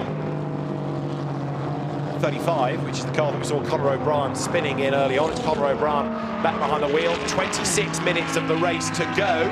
And it's this crucial pit stop for number 6 Mercedes relative to 47 Aston Martin for GT3 honours that's taking up attention. Still plenty of squabbling going on in GT4 here. These two cars 25th and 26th overall, but this, Andy, is a battle for position. Yep, it is. No room through on the inside into Village. What about the loop? Now that's going to be defended as well. The Aston Martin, though, a bit later on the brakes because it had the outside line, carries more momentum through the corner.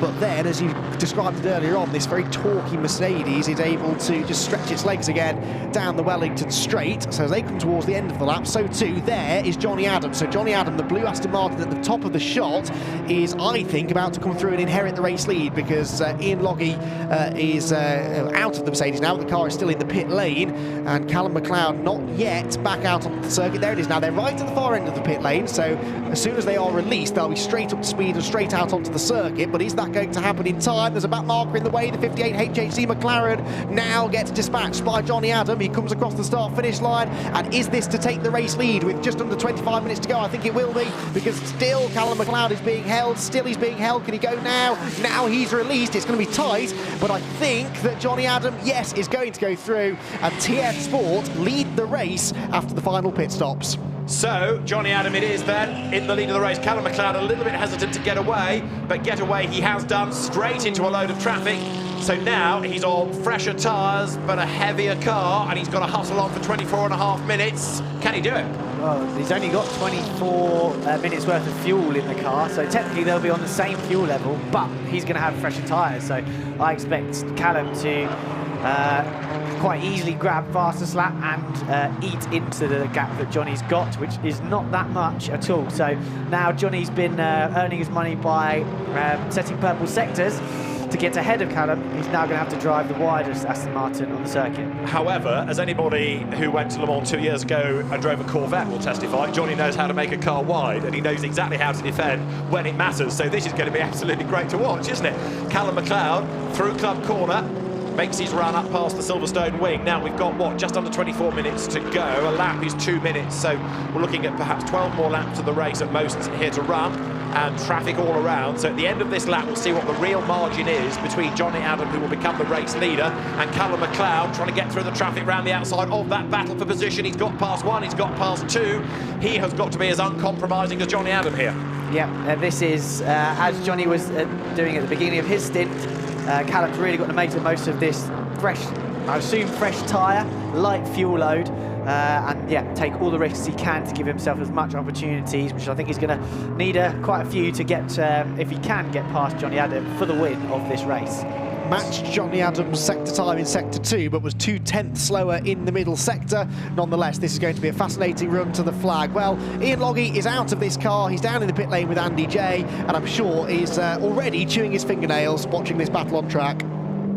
I think some nerves for sure. Ian, you're in a heck of a position now. 20 minutes to go, new tyres. What do you reckon is going to happen? It's all up for grabs now, isn't it? You've got some of the best drivers in the world out there now, and it's close for us. I wish it was a little bit closer. Our strategy early on, I think, worked quite well with putting Cal in to cut through the GT4 traffic, etc. So it gave us a little bit of a buffer. On that stint, I struggled for maybe the first 15 minutes, and then started to get it together. Once the team started screaming, we need everything, it's quality laps now, then all started to come together. Well, it is. It's 20 minutes of quali laps now. So what's going to happen? What prediction for me? Are you going to end up on the top step? I would be very unhappy if we didn't get the top step. In fact, yeah, cross fingers, that's going to happen. But you just never know. Say there's some good drivers out there now, and new tyres. Anything could happen in British GT. All right, thank you. I'm going to ask you for the lottery numbers later if it does happen. Yeah. Good luck to you. Thank you. Right, so Ian Logie there has to go and bite his fingernails. His job is done. The gap was 4.5 seconds, and Callum McLeod on these fresher tyres doing 2, as you might expect. He's doing personal bests in the sectors. Former champion Derek Johnston is down at TF Sport looking on as well, as Graham Davidson again knows it's all out of his hands now. So Johnny Adam has got to defend like crazy. Sometimes that traffic might just help him, sometimes it might hinder him. But Callum McLeod is pressing on. The gap started at 4.5 seconds. It was down by 0.3 in sector 1. It was down by 0.4 in sector 2. It's by another 0.4 in the third sector. This is on for the Mercedes, isn't it? Well and truly, yeah. I'd be interested to see what time Callum can do. Green already. Puncher for the 88. The Dino Zamparelli car, which I believe he's back in the car. It's a shame for those guys. So he's trying to keep offline and limp back. So a punctured Pirelli for the Cayman. As it goes now out of Abbey, but yes, 3.7 seconds from 4.5 is the gap that Callum McLeod has brought it down to, so it's when, not if, he's on the back of Johnny Adam, but Johnny is not going to give him an easy ride, is he? No, not a chance. No, again, the dual crown of the British GT season, big points up for grabs, both cars wanting needing points to get back in the championship hunt, with both Barwell cars being compromised. Yeah, they're both going to want and need this strong result. Yeah, Barwell at the moment, 72 is down in 10th place, 69, which was the championship leading car, are 11th. So big points going to be lost by Barwell here. But right now, it's all about this fight for the race lead. Johnny Adam responding now with a personal best in the first sector, but it's only about, what, 500ths quicker than Callum McLeod. Tellingly, though, that previous lap where McLeod took nearly a second out of Johnny, there was maybe one back marker that they had to negotiate. That was it. It was a reasonably clear lap. So I think that's a pretty good gauge for what the relative pace is like here. And again, another 0.2 taken out of Johnny Adam in the second sector for McLeod. I think he is a bit quicker, but he'll want to get onto the tail of the Aston Martin as soon as possible to give himself as many laps, as many minutes, as many opportunities to try and find a way through, because he's certainly not going to be able to breeze up to Johnny Adam and drive straight through. Absolutely not. Johnny knows exactly what he's here for. He knows exactly how to defend. He knows his way around Silverstone. He knows his way around the Aston Martin intricately, of course, as a factory driver. In GT4, this car now should be into the lead of GT4 outright, should it not? Because you've got Harrison Newey in the pit. So Scott Mulvern now takes over the GT4 lead on that last round of pit stops, because he came in early. The car plummeted down the order, but he's hauled it back in. Others are pitted, and so now Scott Mulvern, with 19 minutes to go, has got everything crossed that the bad luck that was there in Norfolk disappears. He's about to lose track position there to the GT3 Aston, but that's fine. All he's got to do now is keep out of trouble and tick off the laps. But the man chasing him is Maxi Book, who's 13.8 seconds back, albeit Maxi wasn't quite as quick on the previous lap. Great to have Maximilian Book in the championship here for this weekend, the ERC number 30 machine, and the car he shares with Peter Belshaw, very experienced AM racer himself. They've managed to get themselves into second position, and third place for the number 11 car of Kelvin Fletcher and Martin Plowman. So they've also got themselves onto the podium. I seem to recall them getting a podium here, or Kelvin Fletcher at least getting on the podium here last year in the Nissan that he was racing in GT4, so he tends to go quite well here. There is the number 30 car that's second place in class, the ERC Mercedes. A very, very tidy livery on that car as well, and in the background, some 5.7 seconds back will be Plowman, and Plowman was a couple of tenths quicker on the previous lap, so the lead gap going out in GT4, but second to third possibly continuing together. But in GT3 it's coming down. It was 3 seconds last time. More time taken out in sector 1, this time by Callum McLeod, number 30 here, which is the GT4 Mercedes. That's the Maxi Book Peter Belshaw car. Maxi Book behind the wheel of it, so he is the one chasing this leading car. Good for Mercedes here, certainly in GT4. It could be good for Mercedes in GT3, couldn't it, given the pace that Callum McLeod is evincing at the moment. But Maxi Book has got a lot of real estate to make up, nearly 14 seconds between him and the leading car then. So Johnny Adam it is that still leads the way, only just though, as they come to the third sector completion of lap 75. And car number 14 here is being warned about track limits and has been warned quite a bit for track limits. So that might be a car with James Holder at the wheel that finds itself in strife shortly. It's also coming under attack, look, as they come over the timing line. So battles rage on in GT4 as well. Right, Seb Morris, a long way back third. It's becoming, as far as the outright situation is concerned, just a two-way fight, isn't it, between the Aston and the Mercedes. And David, the gap is coming down and down and down. Yes. Yes, I mean, it's coming down, but I must admit, I expected it to come down a lot more, as it just has done, but now to 1.9 seconds. Johnny's actually managed to look after his tyres, I think, really well, and as you rightly said, he was responding to McLeod's faster sectors. So, will this be enough from McLeod to? Does he have enough of a pace differential to unsettle someone like Johnny Adam? I would expect him to maybe have a little bit more, so we'll catch up to him, but he's definitely not going to breeze past him. Well, and how much of his tyre does he have to use up to get there as well? He's got to leave himself something to play with when he catches Johnny Adam. Johnny, though, I'm sure is not hanging around either. Yes, he's managing the tyre situation, but he's still having to go pretty quickly. I mean, Johnny's lap times are not slow exactly. This is going to be a fascinating final quarter of an hour of racing. The teams watch on anxiously from the pit lane. There is the race leader. There is the second place car. You can see the gap visually now as they come in towards Vale. And what was a 1.9 second gap has come down by about a tenth in the first sector. The Mercedes, interestingly, over a mile and a half an hour slower in the speed trap, though, than the Aston Martin. Comes down by another 3/10 in the middle sector, and now there's a GT3 Lamborghini, the 55 car, I think, that's about to go a lap down. That will not necessarily be as easy to lap as some of the GT4 traffic. Could this have a bearing? Yes, it's a shame in a sense for Johnny Adam. It's not a sacrificial Aston Martin that could get between the two, isn't it? Just be a bit of a cushion, but he's got to get past the John Seal, now Jamie Stanley driven Lamborghini that's running in 12th place overall, and that in turn is being stuck behind traffic, so the gap is going to be nothing at all here. Johnny Adam blasts his way up the inside, so they're going to get past James Holder, they're going to get past Jamie Stanley as well. Johnny Adam will go through, and Callum McLeod has to go with him and commits. He gets past one, but then does get momentarily delayed, and Jamie Stanley does the right thing, gets out of the way. He's a lap down, he moves out of the way, so that's going to bring the gap down now to less than a second, surely. Yeah, that was really good driving, that wasn't it? Seeing the, reading the situation well. The team, I'm sure, will have been on the radio as well to Jamie, who is an experienced racer, and letting him know the leaders were there. The leaders, though, now are only half a second apart, so...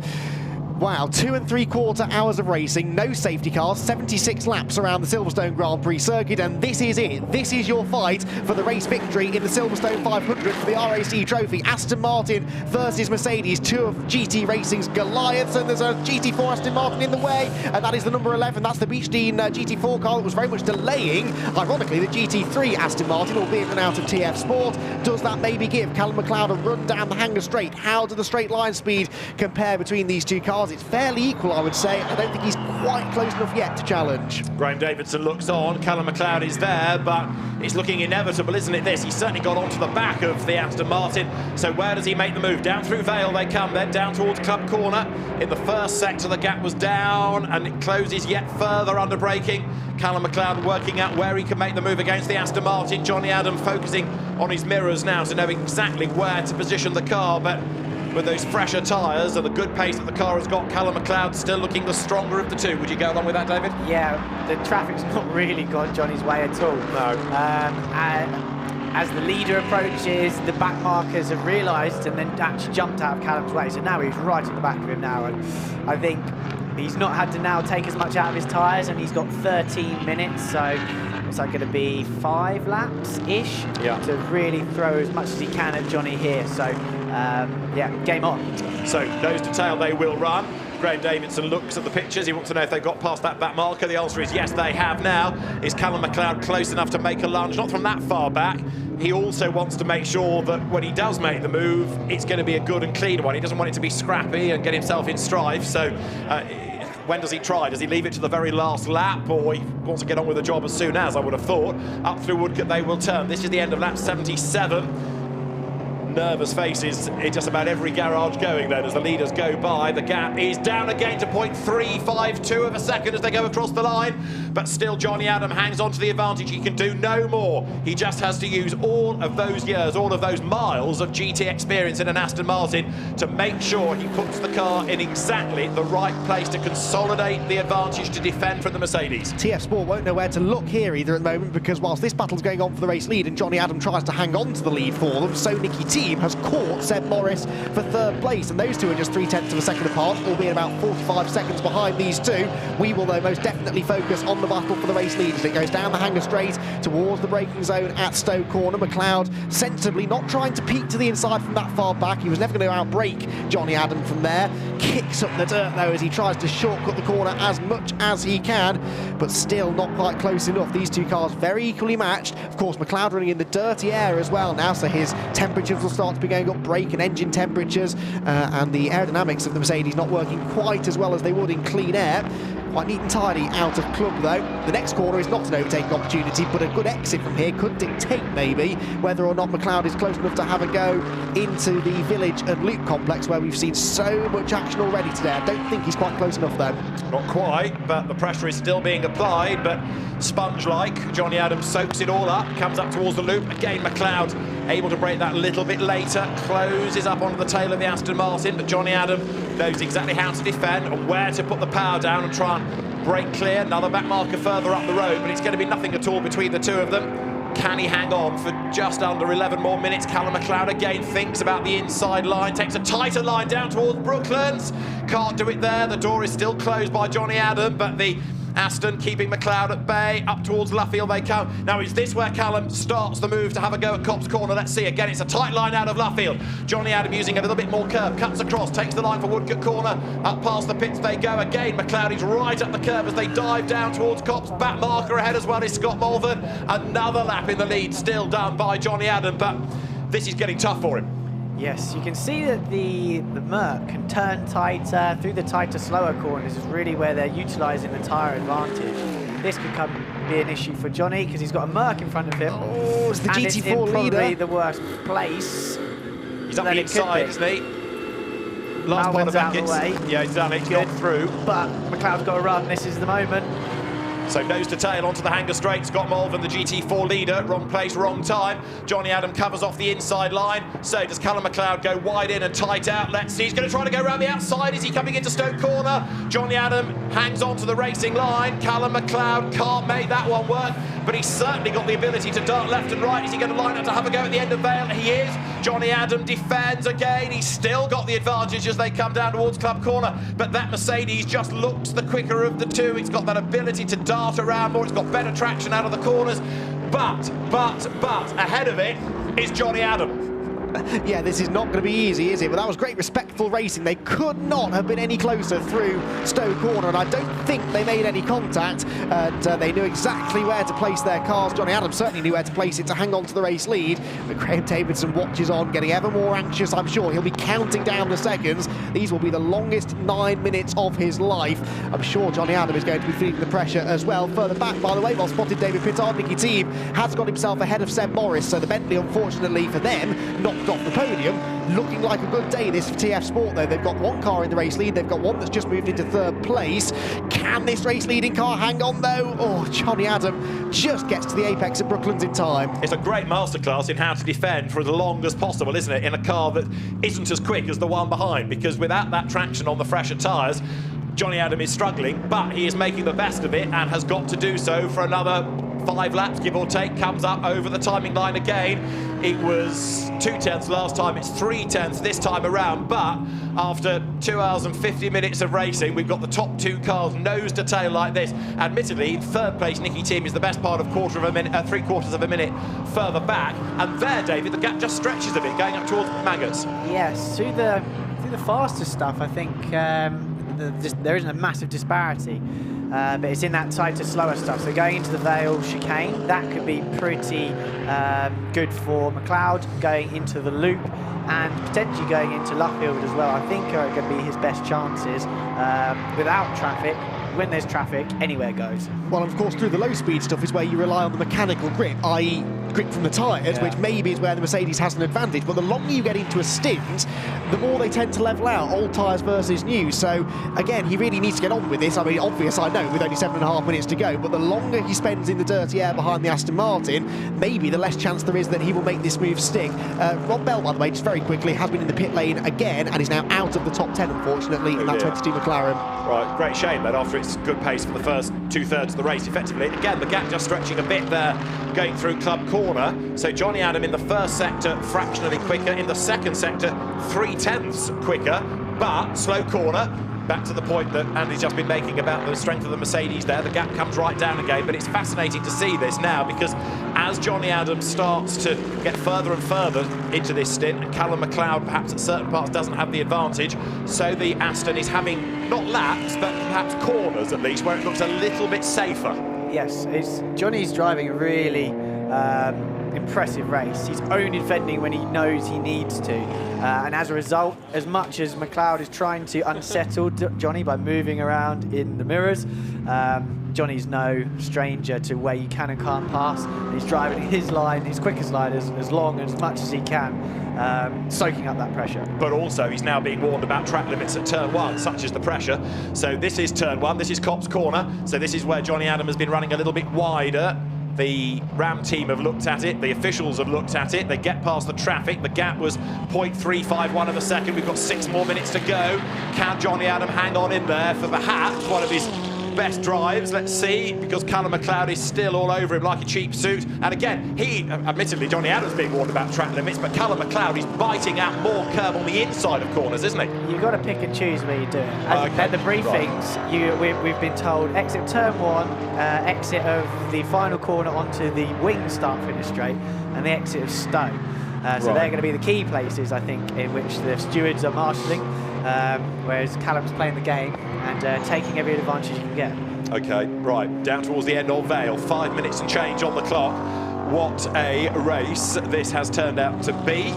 And number 7, Bentley, which is down in 7th place, Ryan Ratcliffe, that was being looked at for track limits. That's had a drive-through offered to it, but there isn't enough time left really in which to get that process done, so it'll be a 30-second penalty applied at the end of the race. So 7th is Ryan Ratcliffe, and he will tumble down from there. Ian Logie is looking a bit less chipper than he was earlier, because that was 20 minutes ago, and now there's not a lot of racing left in the race, and it means that Callum McLeod is even more urgent, and he closes right up, getting up towards the loop, but he got a face full of a big blue Aston Martin there, and Johnny Adam is still somehow in the lead of this motor race. That did, though, seem a little desperate, didn't it, for McLeod? So is he running out of options? Is he running out of ideas?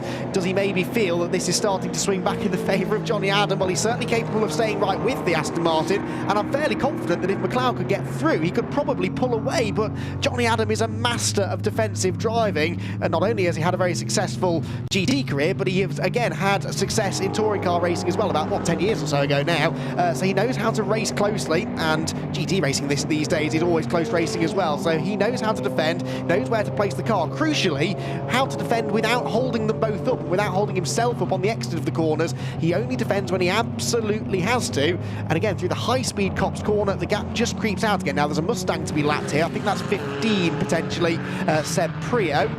But every time he comes across a back marker, it's in the wrong place, and he gets into the side because the back marker is in the way. Beckett says this is McLeod's chance, and contact, and Johnny Adam gets drilled by the Mustang. Around he goes, and after that great drive, I'm afraid the Mustang is in the way. Ian Logie will take that, but Johnny Adams' fabulous defence comes to nothing because the back marker, wrong place, wrong time, and that has appalling consequences for TF Sport. And Graham Davidson, with, what, 3 minutes and change on the clock, knows that not only are they not going to win, they're not even going to finish.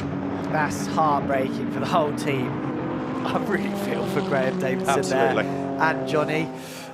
Yeah, he's taken the risk to go up the inside into Beckett's, and because he had to, because otherwise he's going to be compromised onto the hanger straight. So he's going to be compromised. He knows he's going to be under pressure into Stowe, so he has to make the move. He gets alongside. The Mustang gives him no room. McLeod goes to the outside, takes a chance. He's all the way over the curb on the outside, squeezes the Mustang, touches wheels, damages suspension, game over. Johnny Adam was trying to move left, wasn't he, to take the shortest line through the last part of the complex, not realising there was a Mercedes the other side of the Mustang, and there just wasn't room for the three of them. Not a particularly significant amount of contact, but it certainly has broken the rear suspension, and what a tragic way to end the race there for the TF Sport squad, who have been saying all day would due some good luck, and at least in the shape of the 47 car, it's not come today. The number 2 car, though, is now in second position, would you believe. This is now the fight for P2 between Nicky Team and Seb Morris. Seb Morris lost this position a few laps ago, but has been able to stay there with the Aston Martin.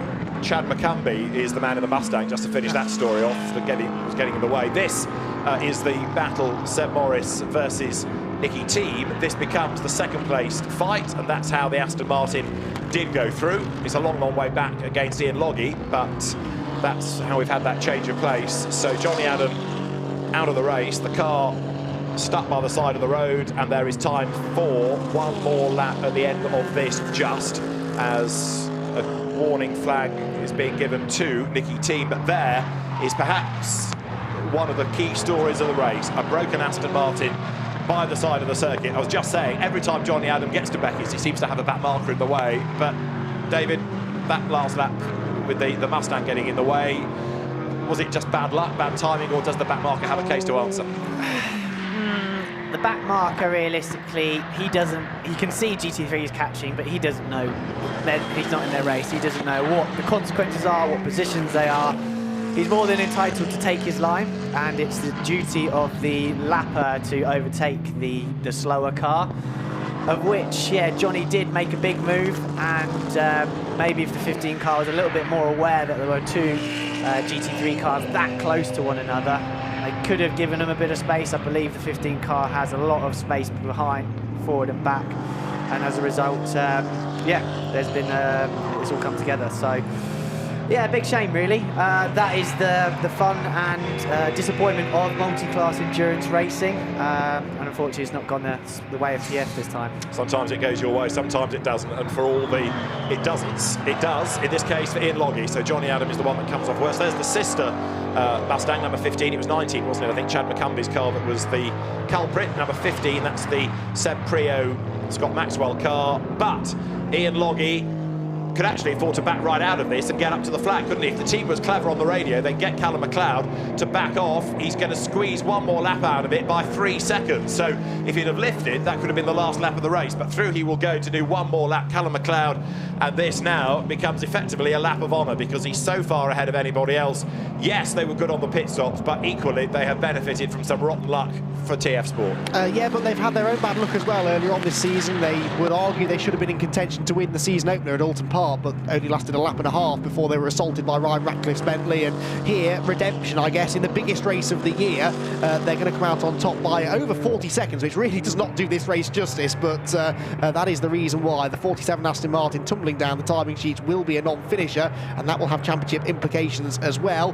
For Callum McLeod, though, he just needs to try and safely negotiate these back markers, and David Pittard, it would be easy, I would imagine, in Callum's situation now. The pressure is all of a sudden, it's been building, and now there's no pressure at all, but he's still got to concentrate, hasn't he? Yeah, he's got to just give everyone a wide berth. I know what you mean, you're in the zone, you've got your crosshairs fixed on the back of the 47 Aston, and now suddenly all of that pressure's been relieved, and now he's just got to Sunday drive and bring it back to the checkered flag, of which, yeah, there can be mistakes made, but because he's got such a big gap to the car behind, he can just afford to cruise round, even at GT4 pace, and still take the flag. He's still got to stay on his toes there because of the traffic, hasn't he? Because GT4 pace, there's an example, up the inside at Village. So Callum McLeod and Ian Logie, well, it was at one point looking like it was a definite, then it got a little bit less certain, and then thanks to the traffic, an absolute dead cert for number 6 Mercedes, Callum McLeod and Ian Logie. And Andy has rightly made the point that they are due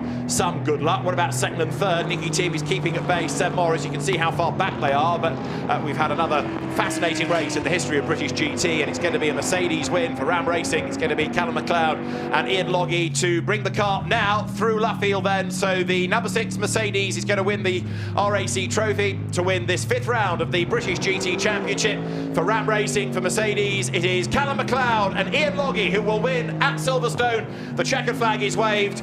Mercedes victorious, and Callum McLeod and Ian Logie take victory in the end by a monster margin, which, as Andy McEwen rightly says, does not really tell the whole story of one of the most dramatic 3 hours we've had in the championship's history. For second place, we're not done yet, because Nicky Team is facing traffic and still coming under attack from Seb Morris. Yep, Seb's going to try and close in here. It's the Stellar Performance Audi that is not leaping out of the way here. Morris has really fired it into Luffield, though, and ran a bit too deep, so it looks as though Nicky Team and Mark Farmer talk about a team that needed some good luck. The number 2 TF Sport Aston Martin are second in the Silverstone 500, with Seb Morris and Rick Parfitt back on the podium again, and a really good points haul there for the number 31 Bentley that, as I said, came into this weekend 3rd in points, but some 43 points off the championship lead.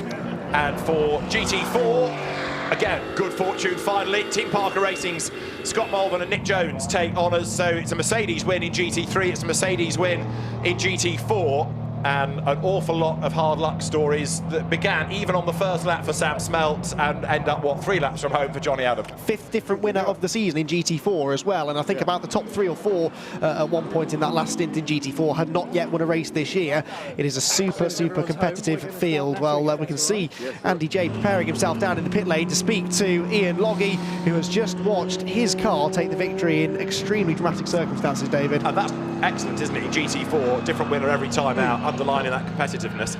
And that has been up in the air all 3 hours as well. Every time we've looked, something has been happening. So a win for Nick Jones and Scott Malvern. Maxi Book, welcome to British GT, and Peter Belshaw takes 2nd. Seb Prio and Scott Maxwell take 3rd in the narrower of the Multimatic Mustangs. Their final pit stop, though, I didn't get a chance to mention it at the time, is going to be under investigation post-race. I know not why, but there was some sort of pit stop infringement potential, so that's under a bit of a cloud, but they are 3rd on the road at least. No doubt about this car, though. It takes the race victory here and wins the RAC trophy. Callum McLeod brought it home, and Ian Logie watched him all the way.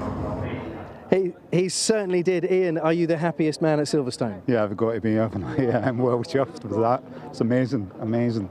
I mean, all credit to you. You had full confidence. When we had 20 minutes to go, fresh tyres, you were in P2, you were like, no, we're winning this. Yeah, I had a good feeling about it, and Callum did keep the pressure on and just kept it on. Okay, one of the GT4s came across Johnny at the end there, but that's motorsport, isn't it? It just happens, and sometimes it goes with you and sometimes it doesn't. Well, this makes amends for the season opener, doesn't it? Yeah, well, that's been 2 poles so far, and the season opener, I thought I've got nothing more to do than get through the first couple of corners, and we're going to win this, because round Alton, it's a narrow track and difficult to overtake, but that wasn't to be. Well, you've won the big one, Ian, and I tell you what, it's quite a long way to the podium, so I better let you get up there. Have you got a car to get there? Yeah, Imagine a quick one. Yeah. All right, thanks, Ian, well done, brilliant. So I have to run up the pit lane, but Ian Logie, a very happy man indeed, and Callum McLeod, whose British GT career over the last few years, and indeed now the fact that he's been picked as one of the Bentley squad for the Spa 24 Hours, helping to, if you like, kickstart his career out of the car he gets. But if you think back to when he was in Formula Ford, he was the British champion. He was the guy that beat Nick Tandy to the crown. Well, everybody knows how good Nick is as a Le Mans winner, but Callum was his main rival. It was Callum that took the championship, and a very happy man he is. And Christodoulou says well done to Callum McLeod. But that is a big win, because we've been talking about factory drivers, David, pro drivers. Callum isn't a factory driver, he's a gun for hire. He's still trying to build his career, and there he is taking on factory drivers and coming out on top. Yes, I mean, he's shown, him and Ian have worked together for a long time now. I think it's maybe 3 or 4 years, and he's brought Ian on from, I hope he doesn't mind me saying this, but one of the slowest Sams out there to now one of the quickest. Yeah. And I think this machinery change as well has really suited Ian, of which they mentioned at the beginning of the year. And so I think they're now just reaping the rewards of a long time and a lot of hard work. So yeah, hats off to both Callum, Ian and the Ram Racing squad. Yes, you're right about Ian Logie, because he initially came into Blancpain, didn't he, as well, and realised how tough that was and went away and worked on improving, getting quicker, and he's had some good tuition, that's for sure. Nicky Team and Mark Farmer, they're going to be on very friendly terms today, not like Alton Park because they've had second place, but Nicky Team, great character as ever, but considering that car was tagged into a spin, ends up 36 seconds back. Take the spin out of the equation, it would have been a lot closer, wouldn't it? They would have been right there. Again, yeah, Mark drove a really clean and solid couple of stints, backed up by, again, Nicky's rapid performance. Still pipped to fastest lap by Seb Morris, so another very impressive performance from Seb, his out-and-out pace. Yeah, without the spin and without the penalty potentially for the JRM Bentley, that would have been a four-way scrap potentially for Indeed, but as ever, there are what-ifs up and down the pit lane, aren't there? What if that Mustang had been on the hanger straight, not in the middle of Beckett's? Well, who knows? But the net result is that it's Mercedes from Aston Martin from Bentley, and Lamborghini fourth, Dennis Lind and Michael Igoe ahead of Bradley Ellis and Oliver Wilkinson fifth despite their travails, and sixth Marco Sorensen and Andrew Howard. So the way they came across the line, because there are still investigations going on, it is a win at Silverstone for Ian Logie and Callum McLeod from Mark Farmer and Nicky Team. Rick Parfitt and Seb Morris take third from Michael Igoe and Dennis Lind, Ollie Wilkinson and Bradley Ellis fifth, and it's Andrew Howard and Marco Sorensen in sixth. Provisionally seventh for Team Parker Racing Bentley. The best of the Barwell duo comes home in eighth place, that being the Adam Ballon Phil Keane car ahead of Johnny Cocker and Sam Bahar ninth, and classified 10th at least on distance, Johnny Adam and Graham Davidson, the car broken by the side of the road ahead of the Jamie Stanley, John Seal Aston. You go all the way down to 13th to find the GT4 winner, Team Parker Racing's Mercedes, Nick Jones and Scott Mulver from Maxi Book and Peter Belshaw, Seb Prio and Scott Maxwell taking third ahead of Kelvin Fletcher and Martin Plowman. Ash Hand and Tom Canning next from Patrick Matheson and Mike Robinson, Andrew Gordon Colebrook and Angus Fender 19th and 20th to Alex Toth-Jones and Will Moore. After that, the HHC McLaren quite a long way back, sadly, and surprisingly actually, that car didn't seem to have quite the same pace today as it did earlier on in the season, but it does underline just how competitive GT4 is, and maybe Silverstone proving a more grunt and go circuit, not an aero circuit, which is perhaps where the McLaren has its advantage. That's your top 30, rounded out by the Matt George, James Holder, Aston Martin. After that, we have only the walking wounded and the retirements. But let's hear from some of our winners. Andy has rounded some of them up. Let's start in GT4. Well, I was going to say, we thought Ian was the happiest man in GT3. I said he was the happiest man in Silverstone, but I think I've found the happiest double act in Silverstone here, GT4, especially after the last round as well, where you were so close and then it didn't quite work out. Now, I guess you must be seventh heaven? Oh, absolutely. I've lost for words. It was a good race. I think we've worked hard all weekend, not much dry running like everyone else, and just worked really well for us, so I'm just really pleased, to be honest, just to get it done. It was after last time out, it was just that was heartbreaking, whereas this is just mega. So no, I'm really grateful. Scott did a great job. The team have been fantastic, really did look after us really well. Couldn't have asked any more. It's no more than we deserve. Just the team have done such a lot for us. It's really good. Scott, it's about time, isn't it? Top step of British GT at Silverstone for the big one, the 500. Yeah, for the big one, unbelievable. Especially after last time, absolute heartbreak on the last lap last time, and yeah, to come out and win as a pro-am pair outright, just unbelievable, absolutely unbelievable. It just worked, didn't it? Let's just get a team hug. Well done, boys. I'm told. Yeah, that's it. Well done, gents. I'm told you have to get up to the podium. Scott, you can't let them go. Yeah, quick. Yeah, he's off. Hey! Well done, guys.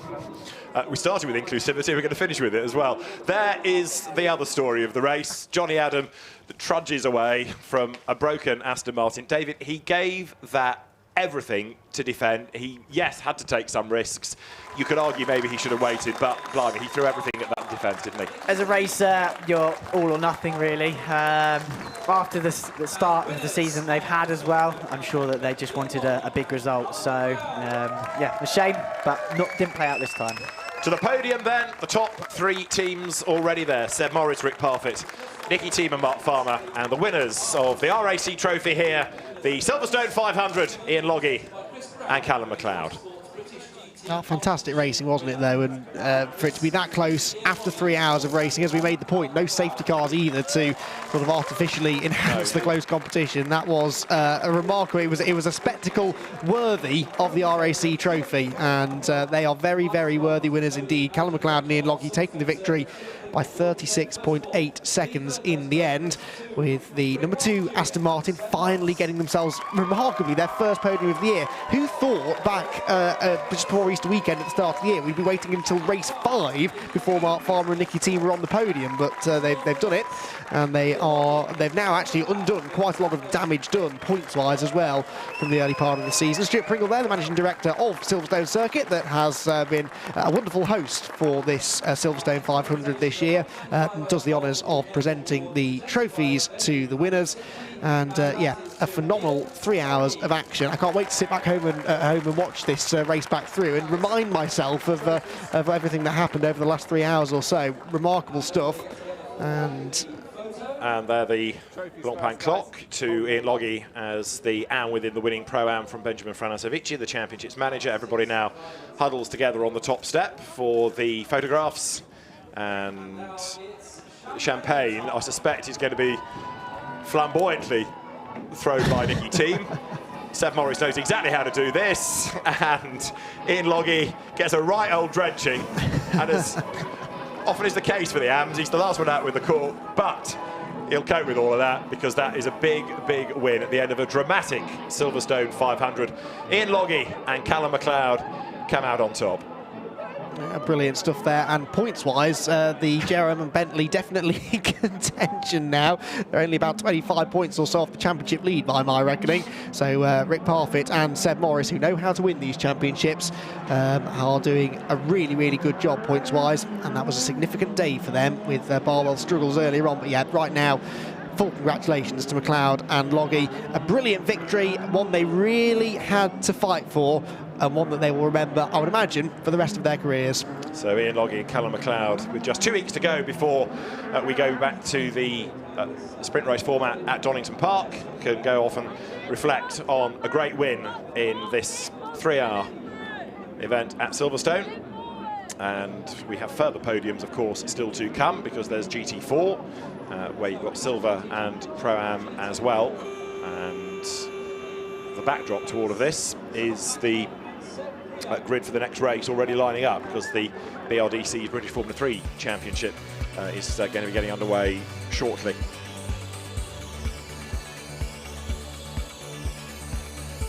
So it's been a very dramatic weekend here at Silverstone.